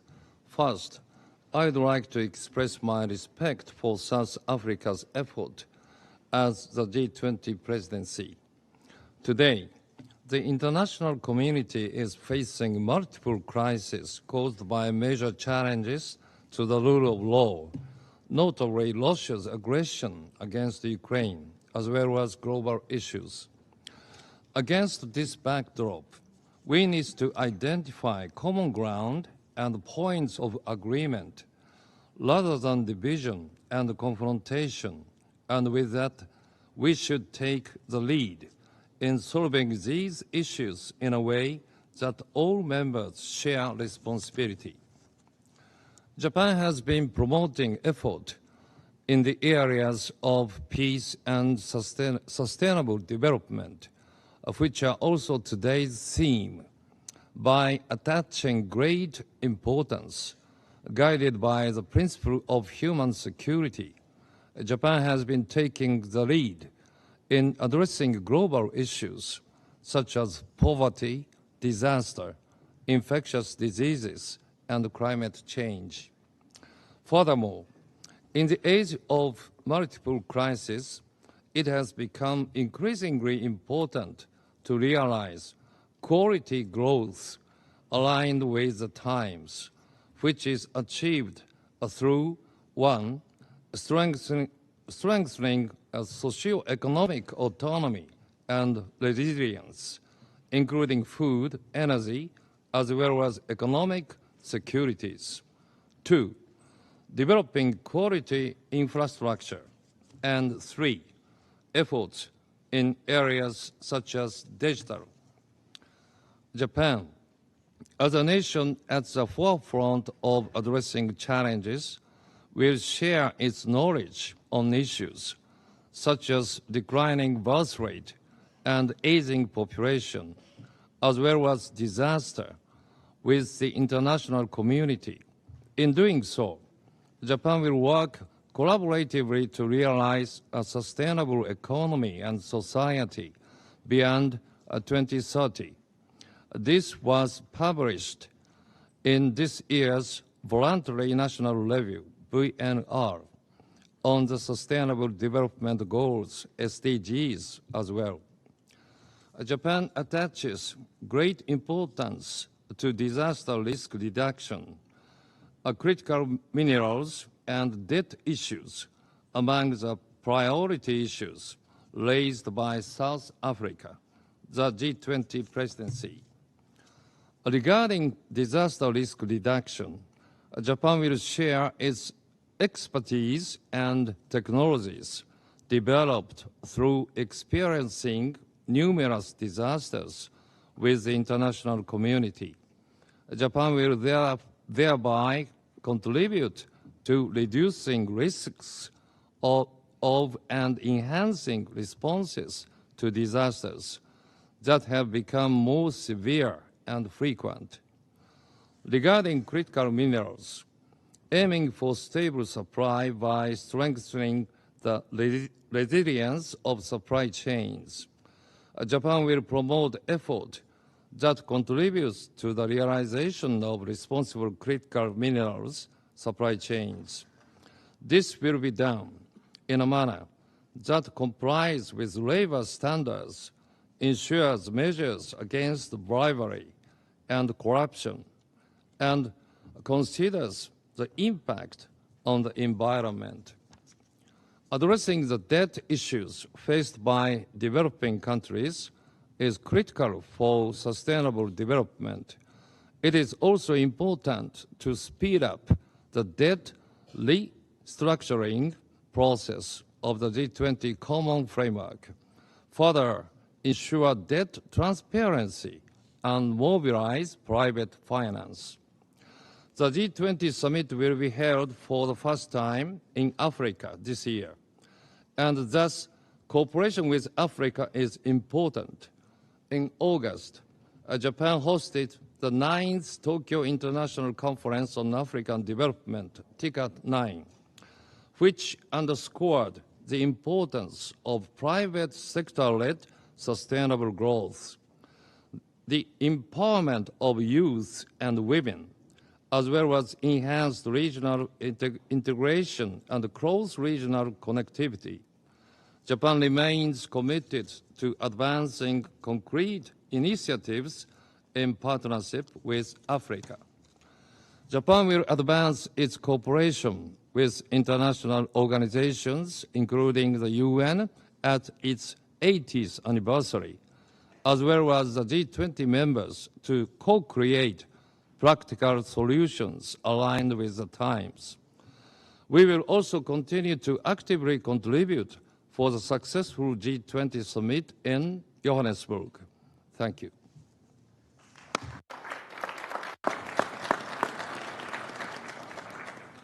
Thank you very much, Japan. We now go to the Republic of Korea. His Excellency, Mr. Chung Hyun, Minister of Foreign Affairs of Korea. Thank you, Minister Lamola. Excellencies, distinguished guests, I commend South Africa's leadership in bringing us together once again in this chamber. As the United Nations turns 80, we celebrate its legacy while also facing the urgent task of restoring its effectiveness and reaffirming its relevance amid profound global transitions. At this critical juncture, both the United Nations and the G20 must rise to the challenges. Now, completing its full presidency cycle, the G20 has proven its significance, born to safeguard stability and capable of turning dialogue into action and ideas into solution. At this crossroads, one truth is clear. Only with peace will we achieve sustainability and prosperity. This requires the right priorities. First, peace with dialogue. As an elected member of the United Nations Security Council, Korea is committed to advancing peace and addressing conflicts that demand our collective attention. Earlier this week, I chaired council briefings on Ukraine and on Gaza. The exchanges were complex, yet they ensured diplomacy remains possible. Just as these crises require sustained dialogue, Korea also bears the responsibility of advancing peace on its own peninsula. Korea is committed to dialogue and preventive diplomacy and will work to restore trust and peace with North Korea in pursuit of a future of shared prosperity. Second, peace endures with development. As reaffirmed in July G20 Development Ministerial Declaration, time is running out on the 2030 agenda. With less than 5 years left, urgency must turn into action. Financing gap for the SDGs is widening. The importance of effective development cooperation and partnership cannot be overstated.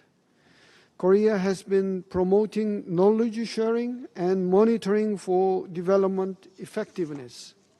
We will host the 8th Busan Global Partnership Forum next week, building on the outcome of the 4th International Conference on Financing for Development as a platform dedicated to development effectiveness. Korea stands ready to work hand in hand with all partners to accelerate the implementation of the 2030 agenda. Third, peace evolves through innovation. Technology is reshaping the fabric of security and development. Whether it becomes a driver of prosperity for all depends on how we harness it. We must therefore deepen partnership between the public and private sectors, harness innovation for peace and development, and connect with businesses and entrepreneurs. In this light, Korea welcomes South Africa's decision to establish a G20 task force on AI and data governance. In addition, Korea will host the APEC Economic Leaders Meeting in Gyeongju, where we aim to adopt the AI initiative for the innovative AI transformation. We hope these efforts will also enrich the G20's deliberations. Excellencies, the G20 does not replace the universality of the United Nations. Rather, it reinforces it by upholding consensus and generating momentum in this turbulent era. Korea stands ready to work with all of you to ensure that multilateralism endures, peace remains at the center, and the path to sustainable development stays open to all. Thank you.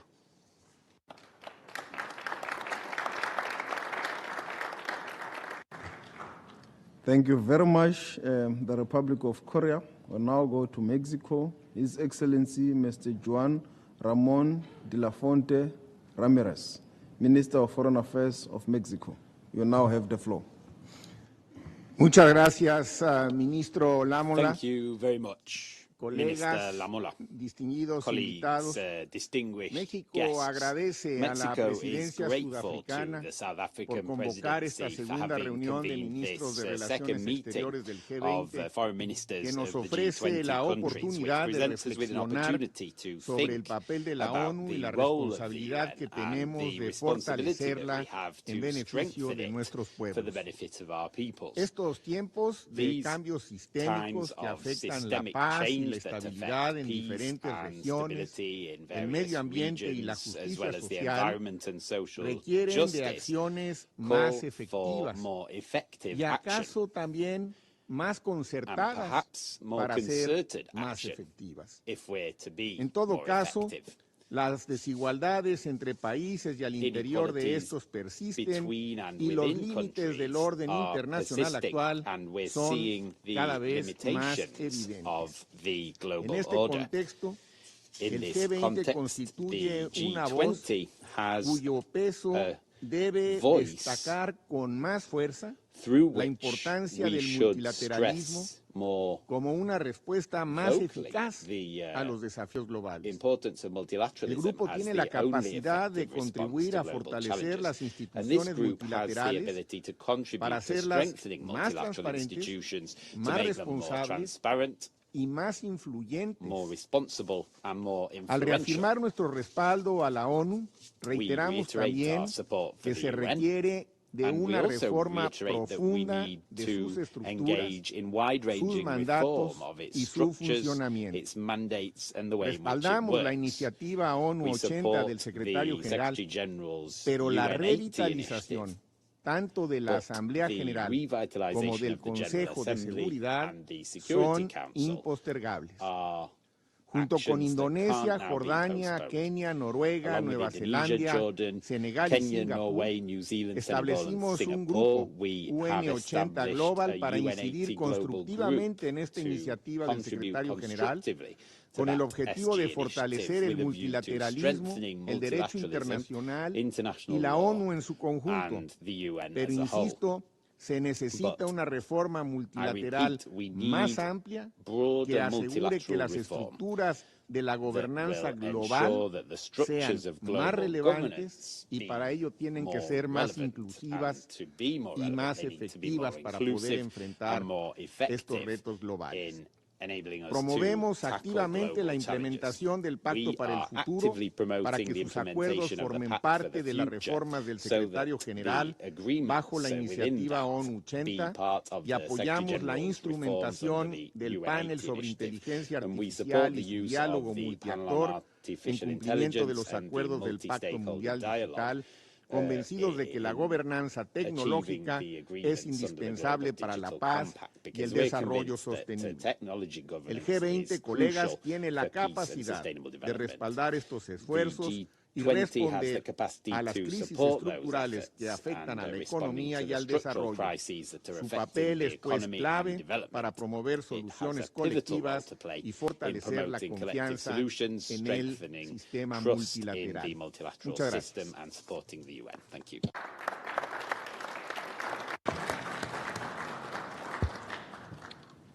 Muchas gracias, Mexico.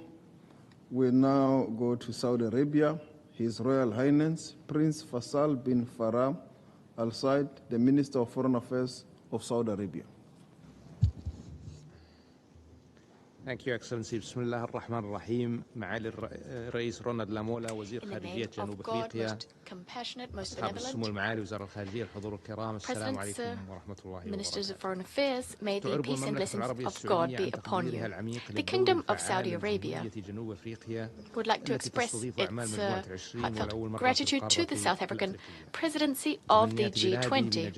For the first time, we have a chair from the African continent. We wish you every success, and we hope to be able to achieve our common interests, the interests of the entire world, solidarity, sustainability, and cooperation. That's the theme. We need to strengthen international cooperation and international multilateral institutions, first and foremost the United Nations and the G20. These institutions are key platforms necessary for us to tackle political and economic challenges we face in the international arena. Mr. Chairman, the United Nations is celebrating its 80th anniversary.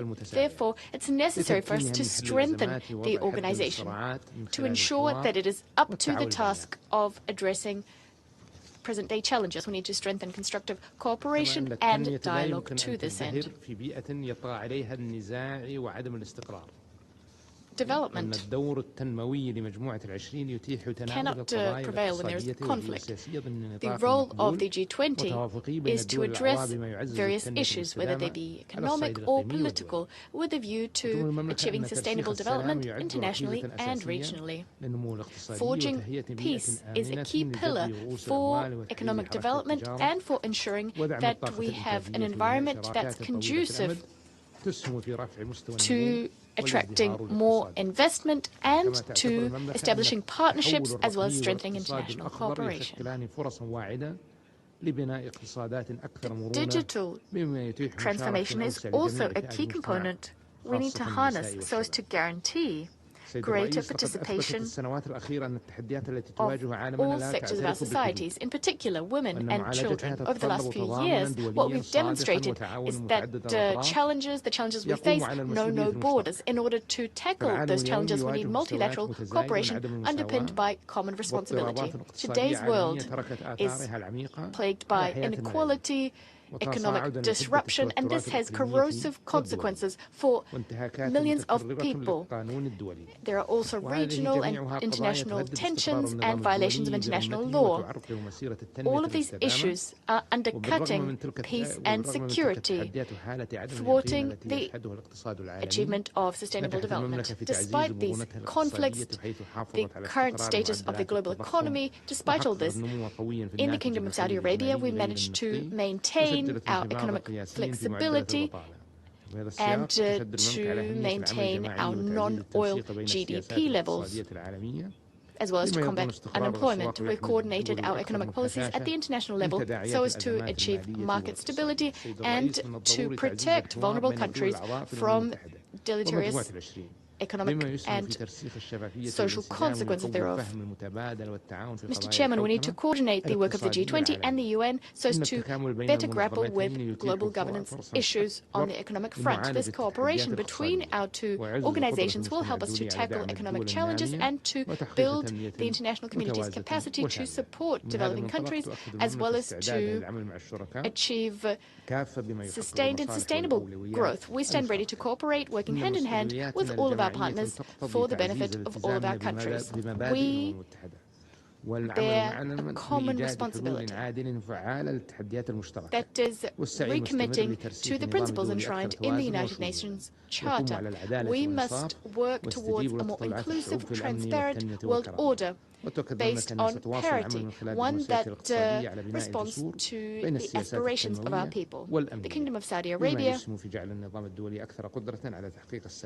is ready to strengthen these bonds so that we can achieve international peace and security. I thank you.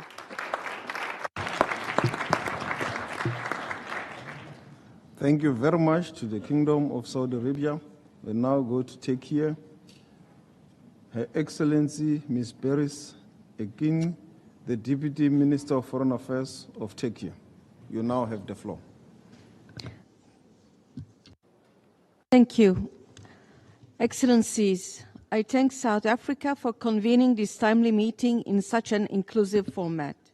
It's only through open and comprehensive dialogue that we can address today's complex challenges.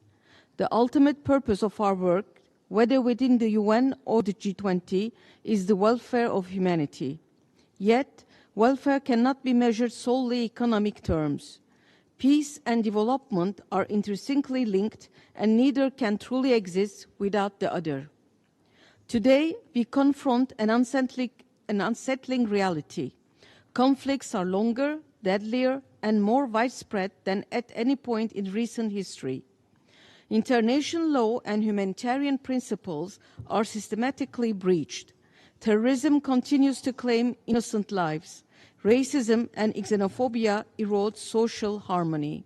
Impunity and lack of accountability undermine trust in institutions. It is in this sobering context that we mark the 80th anniversary of the United Nations. Born out of the determination to save future generations from the scourge of war, the UN has at times fallen short of this noble mission. The tragedy in Gaza reveals this stark reality. The paralysis of the Security Council has undermined the credibility of the organization as a whole. Yet, the principles and purposes of the UN Charter remain as vital as they were 8 decades ago. The UN continues to be the cornerstone of international legitimacy. As the primary forum of the world's major economies, G20 must work in synergy with the UN to foster peace, security, and sustainable development through economic growth. In this regard, we welcome the UN 80 initiative and commend the Secretary General's efforts to strengthen the organization. At 80, the UN deserves not only commemoration, but also renewal. As we are reflecting on the performance of the first cycle of G20 presidencies, the G20 must be part of that renewal as well. Turkey remains committed to a fairer, up-to-date, responsive, and effective global governance with the UN at its center. Thank you.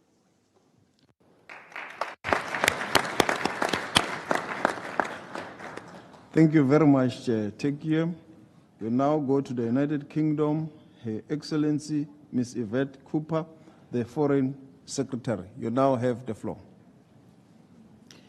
Thank you. Can I thank South Africa for your leadership during the G20 presidency and express our support for the priorities you have driven through. Earlier today, Foreign Minister Lamola and I hosted a session on the upcoming Global Fund replenishment, and we will continue to support that. I see the Russian representative is leaving his seat because he does not want to hear the response to his illegal war of aggression towards Ukraine. Let us be clear, it is an unprovoked war of aggression that is not just a disgraceful assault on Ukraine's security and resilience, it is an assault on the UN Charter's fundamental principles and respect for sovereignty and territorial integrity, and no amount of false fantasy world distortions, misinformation and propaganda from the Russian representative about the causes of the war will convince anyone. And I say to the Russian Federation, your actions are clear for all to see, attacking not just the courageous country of Ukraine, but the UN Charter's fundamental principles. It will not succeed. The United Kingdom, alongside countries across the world, will continue to stand in solidarity with Ukraine. Can I thank the South Africa for your work to pursue peace and to make those the fundamental principles behind your G20 presidency.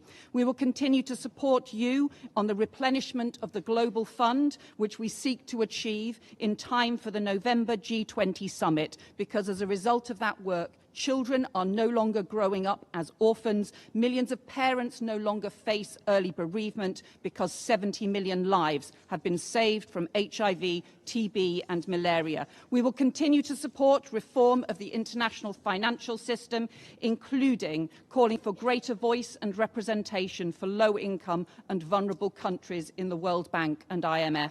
But crucially too, we will support, and the whole of the G20 should support, the peace where it is so desperately needed in Sudan and in Gaza. This week, the UK has made the historic decision to recognise the state of Palestine to keep alive a two-state solution, but it must be a spur, not a substitute, for much-needed ceasefire, a release of the hostages and desperately needed humanitarian aid. The United Nations came together around peace. The G20 comes together around multilateral institutions to support prosperity, to support security, and to support that collaboration across the globe. We support those principles and we must keep all of them alive. Thank you.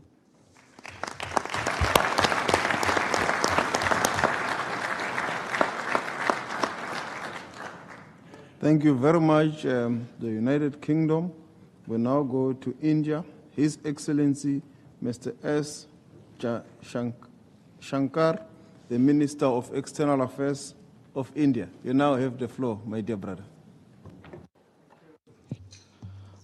Minister Lamola, Excellencies, colleagues, I join other members in thanking you, Minister, for convening this meeting and reaffirm India's support for the priorities of the South African G20 presidency. Colleagues, our focus today is on the correlation between international peace and global development. In recent times, that is well established as both deteriorated in parallel. The costs, especially to the global south, in terms of energy, food and fertilizer security, were starkly demonstrated by ongoing conflicts, particularly in Ukraine and Gaza.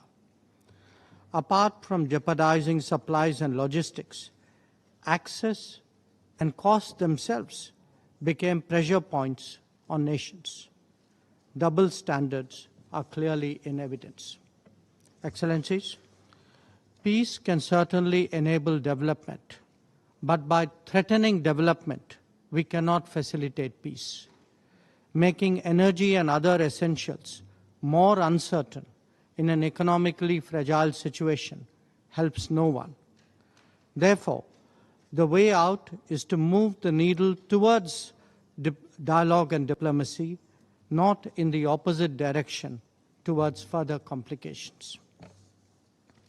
In any conflict situation, there will be a few who have the ability to engage both sides.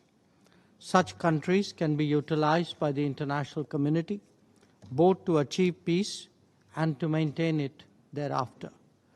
So even as we attempt to address complex threats to peace, the value of encouraging a buy-in from those supportive of such goals should be appreciated.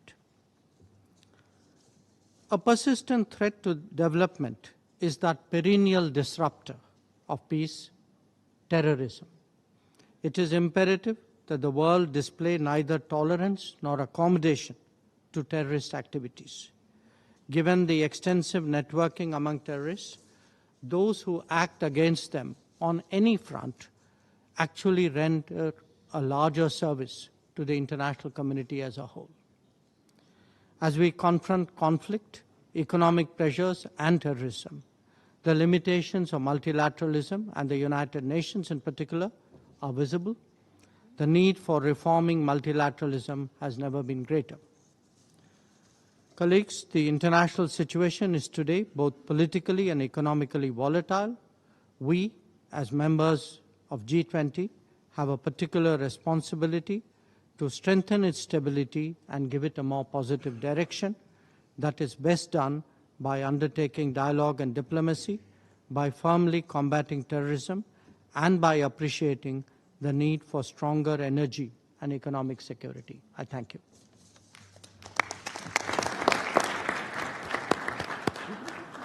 Thank you very much, my dear brother, also for sticking to the 3 minutes rule. We now go to the guest countries. We start with the Netherlands. His Excellency, Mr. Dirk Schoof, the Prime Minister of the Netherlands. You now have the floor. Thank you, Your Excellencies. First of all, I'd like to express my gratitude to President Ramaphosa and Minister Lamola for hosting this G20 meeting for all UN members. We certainly feel at home here. After all, the Netherlands is often associated with flowers, such as our famous tulips, so we can appreciate South Africa G20 logo, which features the beautiful King Proteo flower. Above all, we appreciate the message that South Africa conveys through this flower, one of renewal and hope. It inspires us to participate actively in forums like the G20 and the UN. With so much at stake in the world, these platforms are vital ways of strengthening mutual understanding and fostering collaboration on global economic governance and other key issues. The Netherlands firmly believes in the importance of a robust multilateral system, one that ensures interstate predictability and enables people and companies to flourish. However, to keep this system fit for purpose, we have to protect, strengthen and reform it. But we need to approach this from a range of perspectives. We must recognize that sustainable economic development is impossible without peace. And in turn, there can be no lasting peace without inclusive, sustainable development. The conflicts in Ukraine, Gaza, Sudan and elsewhere show how violence destroys human potential, disrupts trade and fuels poverty. This underlines the importance of the G20 addressing not only economic growth, but all these other challenges as well. The G20 has immense convening power as it represents the vast majority of the global economy and population. With that comes responsibility. Let us use this platform to ensure that our economic strategies reinforce peace and that peace-building efforts pave the way for broad, sustainable prosperity. The Netherlands is committed to advancing this agenda during the current and future G20 presidencies, and I look forward to attending the G20 Leaders Summit in November and the G20s to come. Thank you.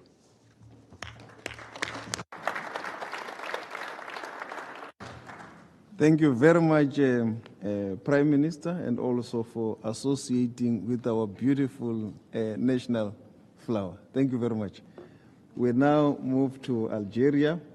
His Excellency, Mr. Ahmed Attaf, the Minister of State, Minister of Foreign Affairs, National Community Abroad, and African Affairs of Algeria.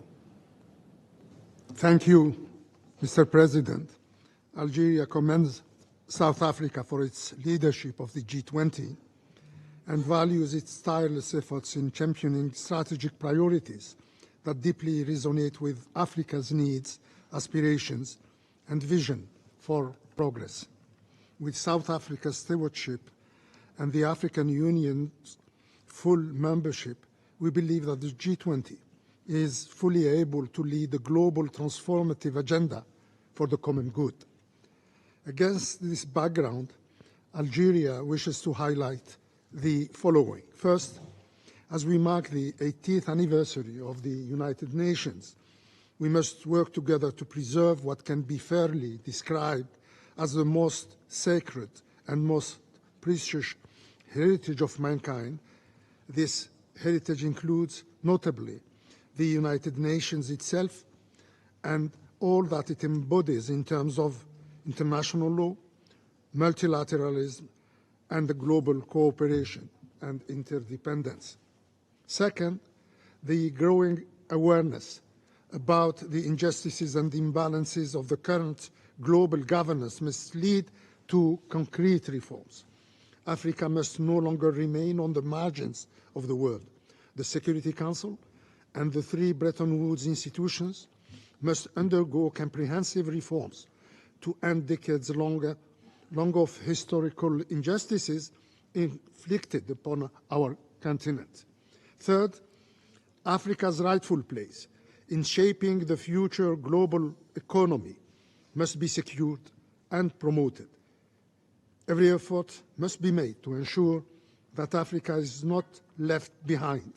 The ongoing transformative revolutions that are reshaping the global economy in critical fields such as digitalization, robotics, nanotechnology, artificial intelligence, and renewable energy. I thank you.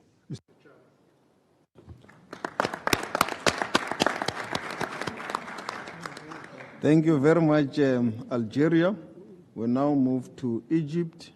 His Excellency, Mr. Badr Al-Dalti, the Minister for Foreign Affairs, Immigration, Egyptian expatriates. شكرا جزيلا معالي الأخ العزيز رونالد لامولا وزير العلاقات الخارجية والتعاون بجمهورية جنوب أفريقيا الشقيقة. أصحاب المعالي وزراء خارجية الدول الأعضاء والدول الضيوف بمجموعة ال20. السيدات والسادة، بداية أود أن أتوجه بخالص الشكر إلى أخي معالي السيد رونالد لامولا على دعوته لعقد هذا الاجتماع، وأن أثمن الجهود الحثيثة لجمهورية جنوب أفريقيا الشقيقة for having convened this meeting. We applaud South Africa's remarkable leadership of the G20 over the course of the past year. We're very proud that South Africa has led the G20 despite the unprecedented challenges بمقر الأمم المتحدة وبالتزامن مع مرور facing 80 عاما the على تأسيس هذا international order المحفل today. الذي يعد الركيزة الرئيسية للعمل At the الدولي UN at a متعدد time when we're الأطراف commemorating the يعكس 80th الأهمية anniversary of that organization, مجموعة which لتعزيز هذا is the المحفل crux الهام of multilateral الذي action, and يستند that shows the ميثاقه importance إلى that the القانون G20 الدولي attaches to ومبادئ this التعايش forum, السلمي بين الشعوب. غير whose أن charter العدوان reposes الإسرائيلي on the principles الغاشم of peaceful على قطاع coexistence غزة of all peoples. وما يصاحبه However, من انتهاكات سافرة the وممنهجة abject aggression الضفة of الغربية Israel والقدس against الشرقية the Gaza تعد Strip with مثالا its صارخا many بخلق القانون violations الدولي and والشرعية the many الدولية وتضع مصداقية المنظومة الأممية على atrocities المحك is a flagrant حيث يعجز المجتمع violation of الدولي international عن law, إيقاف هذه الحرب which is الغاشمة مع testing إمعان the إسرائيل في United القتل Nations والتدمير because the international والتجويع community وحرمان القطاع من الخدمات الأساسية has ولدفعهم still now إلى been unable مغادرة to أرضهم resolve that تنفيذا conflict. The لمخطط Gaza التهجير. population is denied وأعيد basic التذكير هنا ومجددا على amenities, موقف مصر and القاطع الرافض لتهجير الفلسطينيين I'd like تحت to أي recall مسمى the أو ongoing ذريعة position of والمطالب Egypt, which بوقف is a إطلاق categorical النار refusal of والنفاذ الفوري the rejection of للمساعدات the والرفض displacement of the الكامل لأي population of ضم Gaza, للضفة and we call للضفة for الغربية. unhindered كما and أدعوكم immediate إلى دعم الخطة supply العربية of humanitarian الإسلامية assistance and the للتعافي rejection المبكر of any وإعادة إعمار attempt قطاع to غزة annex التي the تم West Bank. تأييدها من العديد من We الشركاء also call الدوليين for والتي تكرس economic إعادة إعمار القطاع rebuilding مع of بقاء Gaza, الفلسطينيين على أرضهم. which many of our لقد partners حذرنا من are مخاطر calling for, توسيع because دائرة that will الصراع بالمنطقة promote بما يقوض السلم والأمن the ongoing الإقليميين بل presence والدوليين. of the وسنمضي Palestinians in قدما في the Gaza جهودنا Strip. الدؤوبة We للتوصل إلى will التسوية pursue العادلة our للقضية efforts الفلسطينية to وتجسيد achieve الدولة a المستقلة. fair السيدات والسادة، resolution إن القصور of الذي the يعاني منه Palestinian النظام issue متعدد الأطراف with إنما a view to يلقي creating a بظلاله Palestinian على state. قدرة النظام The الاقتصادي challenges العالمي that multilateralism faces have a negative impact on the global economy and make it difficult to achieve the SDGs. This calls for a holistic approach to redress the structural imbalances that currently affect the global economic order if we're to increase the effectiveness of the Bretton Woods institutions while also solving the issue of sovereign debt of developing countries and reform multilateral financial architectures. We also reaffirm the importance of reforming the Security Council so that it be more democratic and more representative, ensuring justice for the African continent.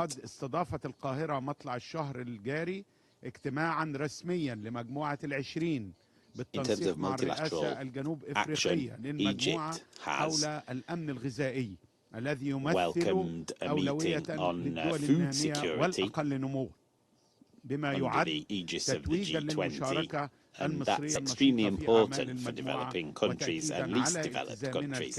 This reflects the active role that Egypt is playing in that regard and its commitment to promoting multilateral action for the well-being of peoples.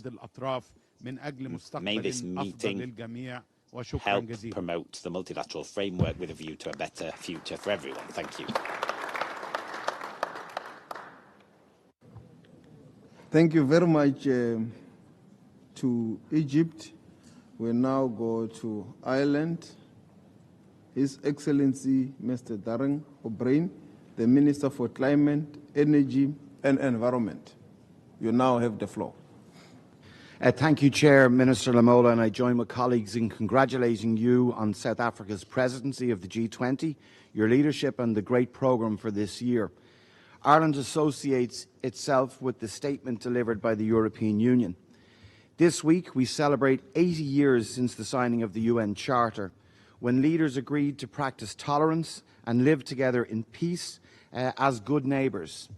8 decades later, the international legal order and the multilateral system remains our greatest hope for a more peaceful, stable and prosperous world. However, this system, which has delivered so much peace, development and prosperity, is under immense strain. In full violation of the UN Charter, Russia continues its war of aggression in Ukraine, intensifying its attacks on Ukraine's towns, cities and civilians. And we reject the misrepresentation by the Russian delegation. Russia is the aggressor and it could make peace at any time it chooses not to do so. We see egregious breaches of human rights and international law in Gaza, famine and people killed desperately seeking food. We call for an immediate ceasefire, the release of hostages and humanitarian access at scale into Gaza. In these and other conflicts, including in Africa, where the conflict in Sudan has created an appalling humanitarian crisis, we continue to witness the disregard of international law and the UN Charter. In too many parts of the world, we see human rights undermined, growing inequality and lack of development, the promise of the SDGs unfulfilled, pushback against gender equality and discrimination, and worse, against LGBTIQ+ persons and other minorities. The international legal order is essential for all states, and particularly small states like Ireland, to live in security and to continue to prosper. Our commitment to multilateralism is as strong as it was when we joined the UN 70 years ago. This commitment is demonstrated through our proud record in peacekeeping. Our belief in multilateralism continues to guide our actions. This is why we have put ourselves forward for a seat on the Human Rights Council from 2027 to 2029. Through our diplomacy, our humanitarian and development assistance and our peacekeepers, Ireland continues to be a strong, consistent and principled advocate for peace, human rights and the principles of the UN Charter. We have in Ireland lived experience, illustrating that the most intractable conflict can be resolved through painstaking commitment to negotiation, dialogue and compromise. The common challenges we face, whether it be climate change, conflict and fragility, Violations of human rights, inequality or lack of development can only be solved through shared solutions. The G20 has an important contribution to make. We recognise the close relationship between peace and economic development. When peace arrives, it lowers risks and barriers for companies seeking to do business, opening up new markets for local entrepreneurs and foreign investors alike. This helps to ensure not just sustainable economic development, but also a sustainable peace. These values have guided our active engagement in the work of the G20 this year as a guest country. Thank you, Mr. Chairman. Thank you very much to Ireland. We now go to Nigeria. His Excellency Mr. Yusuf Maitima Tuga, the Minister of Foreign Affairs of Nigeria. You now have the floor. Thank you, Chair Minister Lamola. Nigeria commends the South Africa G20 Presidency for the initiative of convening the second G20 Foreign Ministers Meeting on the margins of the 80th session of the UN General Assembly. The theme of the meeting, the United Nations at 80, reaffirming peace as a path to sustainable economic development, underscores the nexus between peace and sustainable development.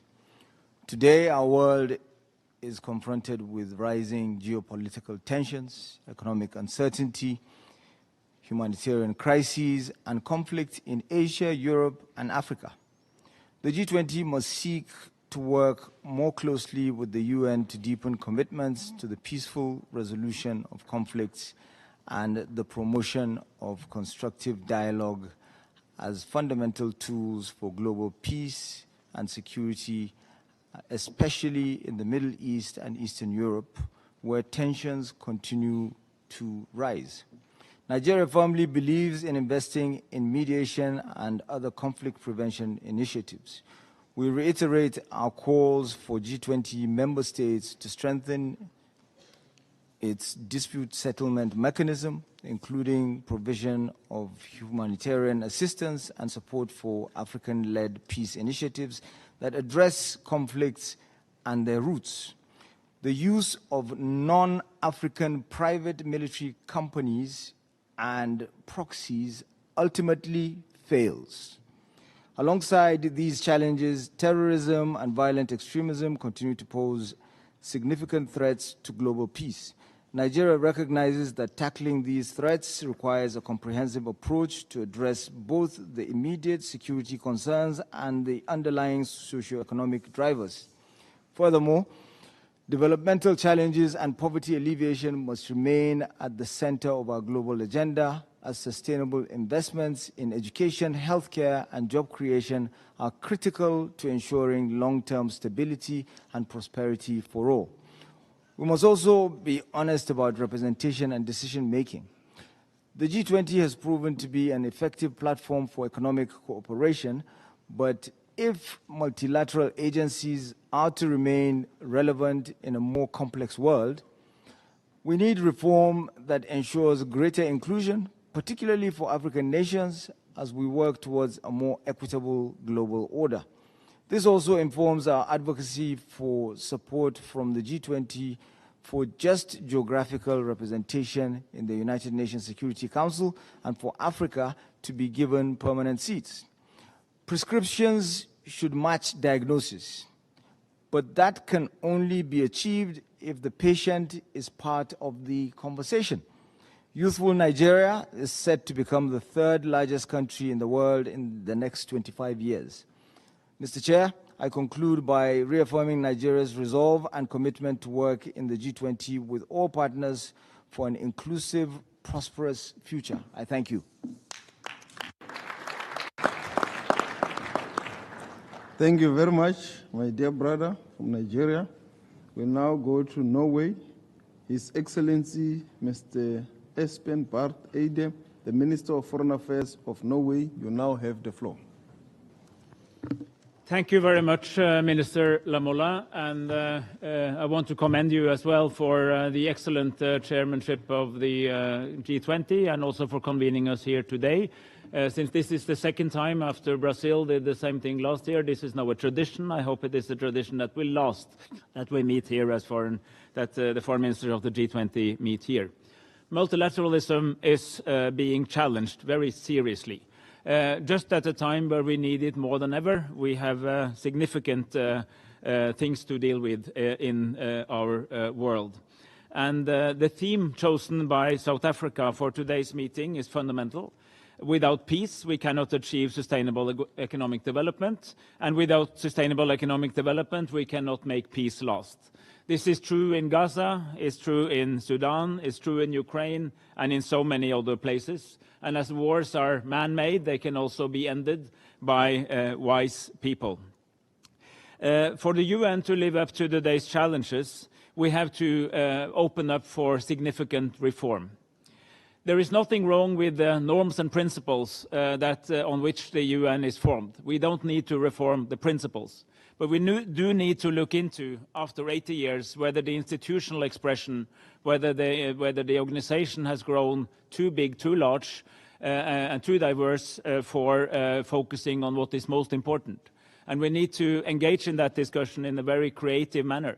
And I say that from a country who really believes in multilateralism, who really believes in the United Nations, and really believe in international law. We must make sure that the organization is fit for purpose, but reflecting on the core principles that was there from the outset. This is true for the UN, it's also true for other institutions. The international financial institutions should be part of this conversation. And I would also like to say that it would be really, really appropriate that the G20 helps the important work of reforming the World Trade Organization. The World Trade Organization is there. Most global trade, contrary to what many people think, is still based on WTO rules, on the most favored nation principle. But we cannot be complacent. Status quo is simply not an option. We need reform also in the WTO. We need to come together as countries to show support for strong reform as suggested by the Director General.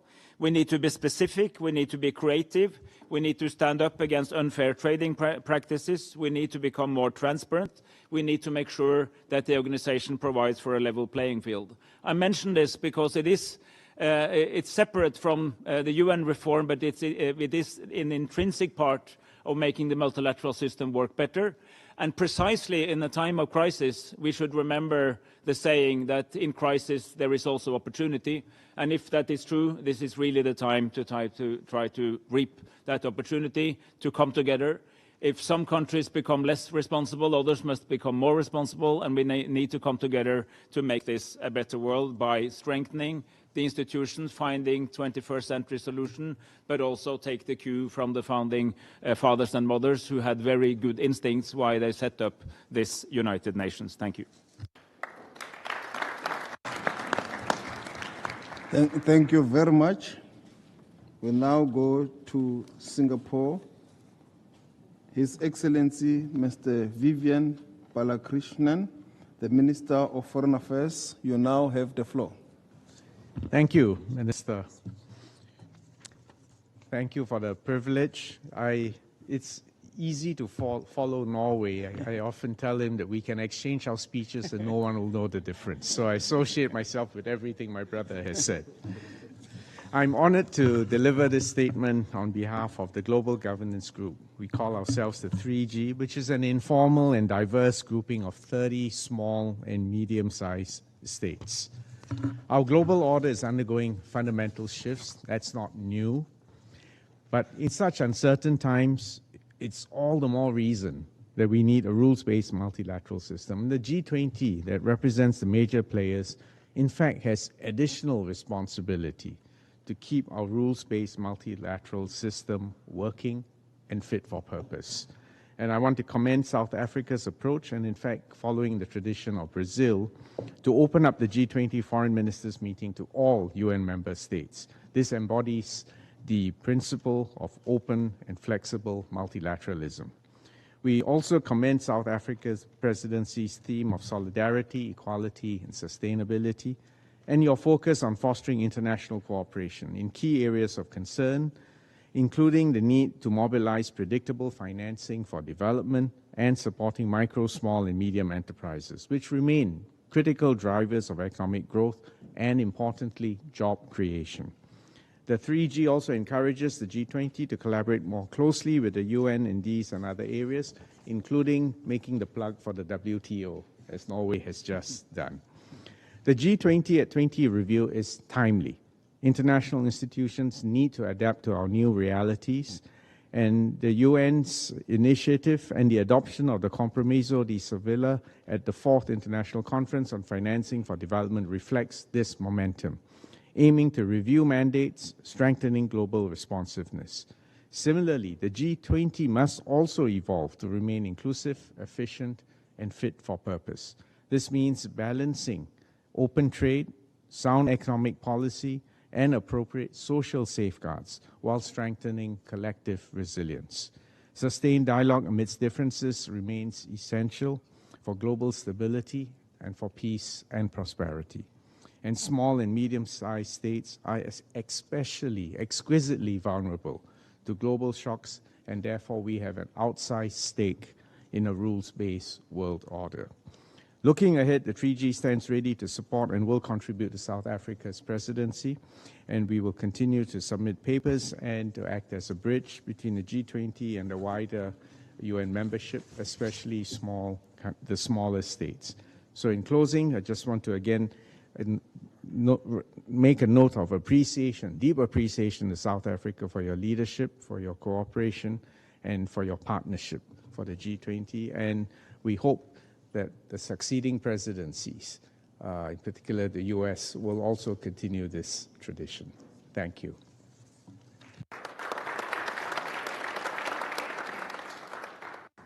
Thank you. Thank you very much, Singapore. We now move to the United Arab Emirates. His Excellency, Mr. Said Al-Hareji, the Minister of State. You now have the floor. Assalamu alaikum wa rahmatullah. May the peace of God be upon you, Your Excellencies, ladies and gentlemen.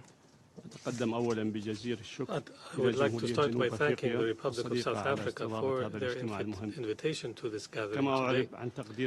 I also wish to convey our gratitude to South Africa for their historic presidency this year, making the first ever G20 process hosted on the African continent. The G20 is one of the most critical and impactful international platforms in addressing pressing global challenges. The pillars of the G20 process are rooted in the principles of joint dialogue. These principles define the UAE's approach to international relations and common challenges.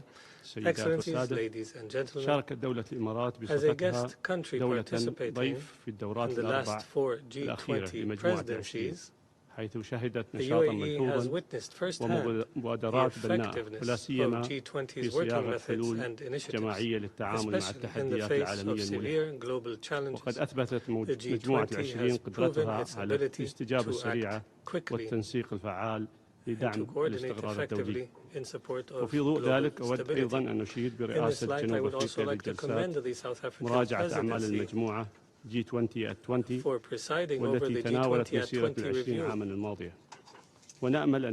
We are hopeful that the outcomes will define the next 20 years of more effective G20 gatherings. Excellencies, خلال اجتماعنا اليوم على هامش الدورة 80 للجمعية العامة للأمم المتحدة أود أن أؤكد التزام دولة الإمارات الثابت بالقانون الدولي واحترام سيادة الدول. ونؤمن إيمانا راسخا بأهمية السبل الدبلوماسية والسلمية في تسوية النزاعات.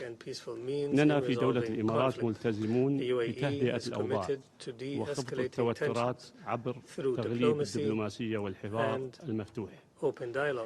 بما يسهم في بناء التفاهم المتبادل وإيجاد حلول سلمية للصراعات.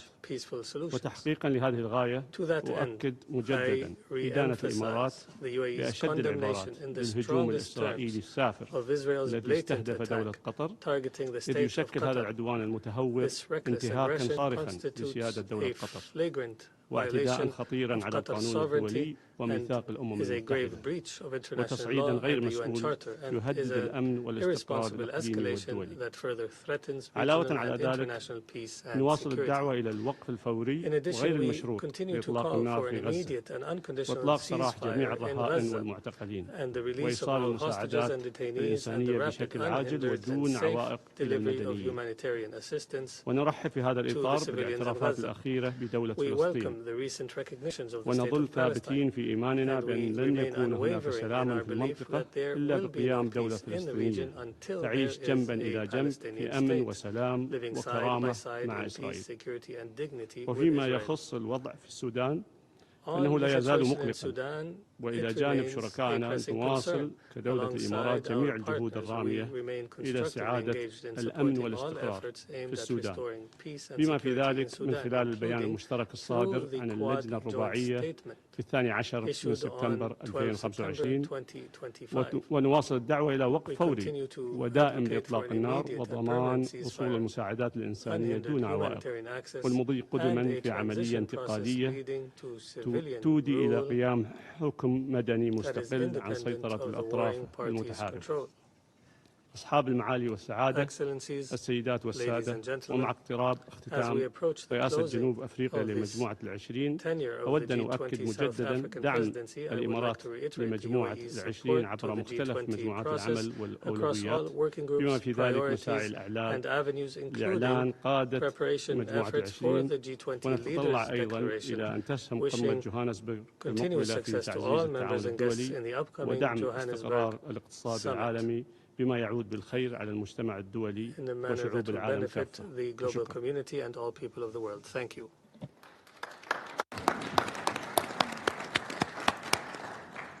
Thank you very much, UAE. We now go to Poland. His Excellency, Mr. Rodolfo Sikorski, the Deputy Prime Minister, Minister of Foreign Affairs of Poland. You now have the floor. Thank you, Mr. Chairman. Excellencies, distinguished guests, ladies and gentlemen, reaffirming peace as a path to sustainable economic development, the leitmotif of today's event may seem obvious, but it is remarkable that it chimes with what the founder of modern economic theory said already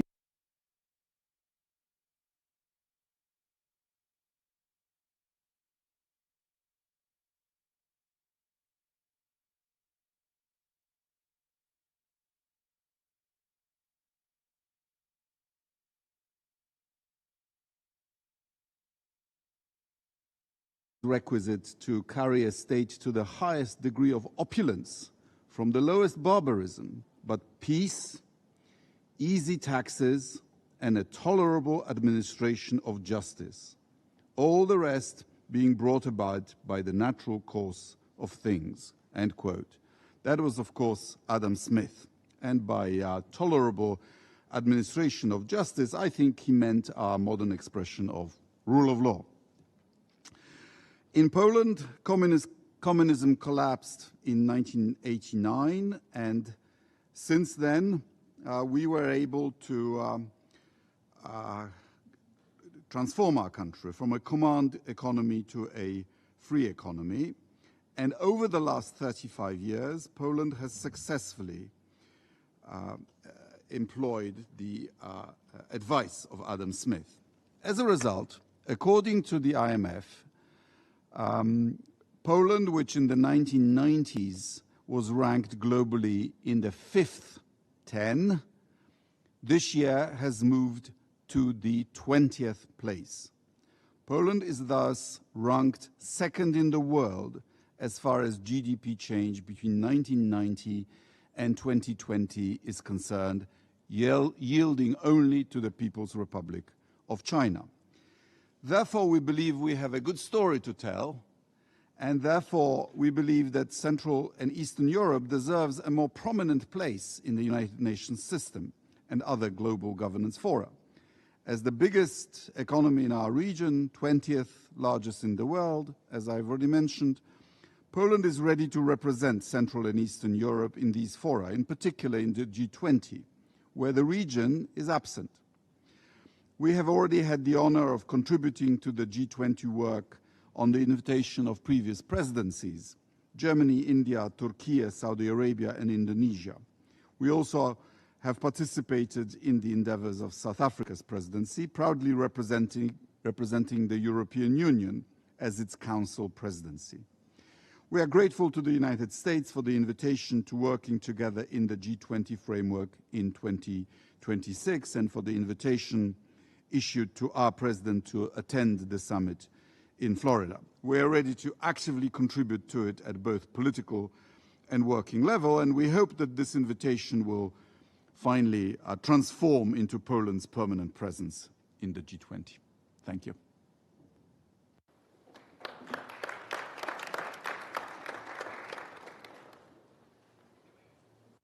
Thank you very much, Poland. We will now make the only and one exception to the head of international organizations because of other pressing challenges that she has to attend to now.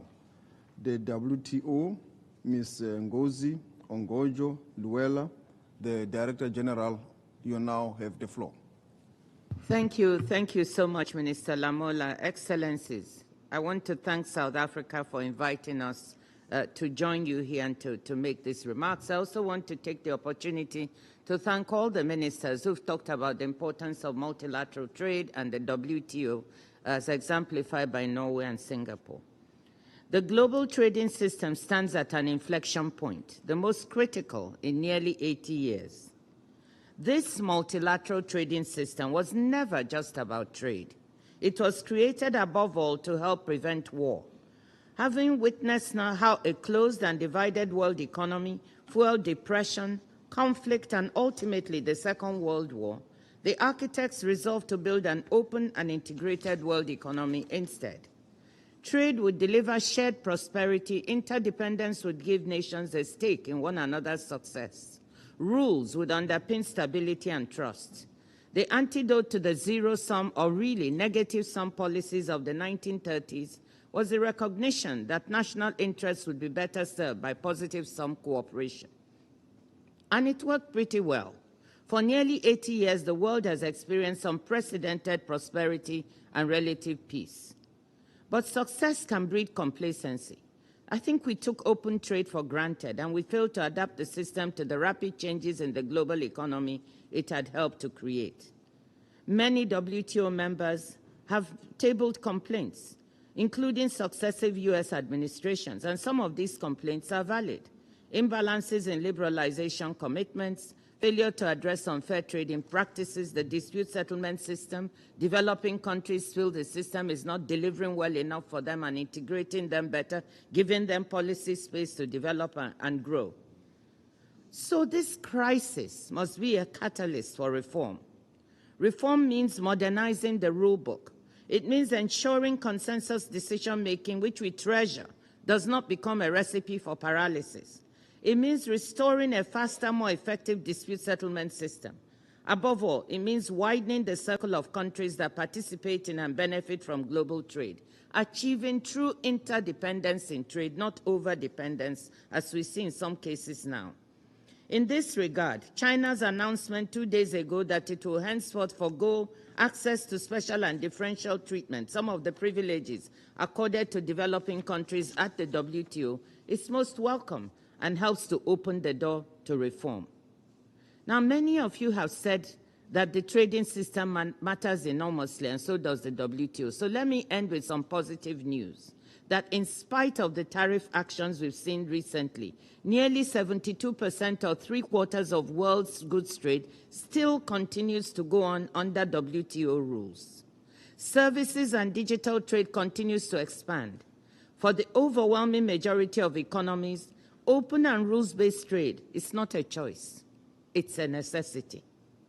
In the end, The WTO reflects nothing more and nothing less than the willingness of its members to cooperate.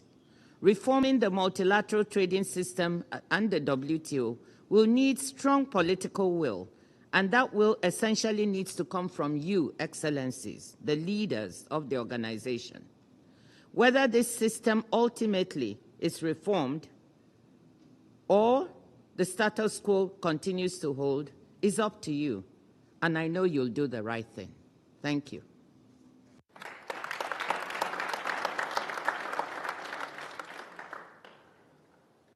Thank you very much, Director General of the WTO. We will now adjourn for lunch from now up until 3 o'clock.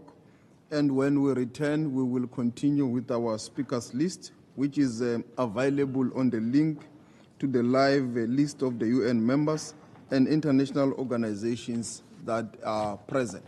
Thank you very much, ladies and gentlemen, for the first session or the first segment. We are now adjourning. Thank you.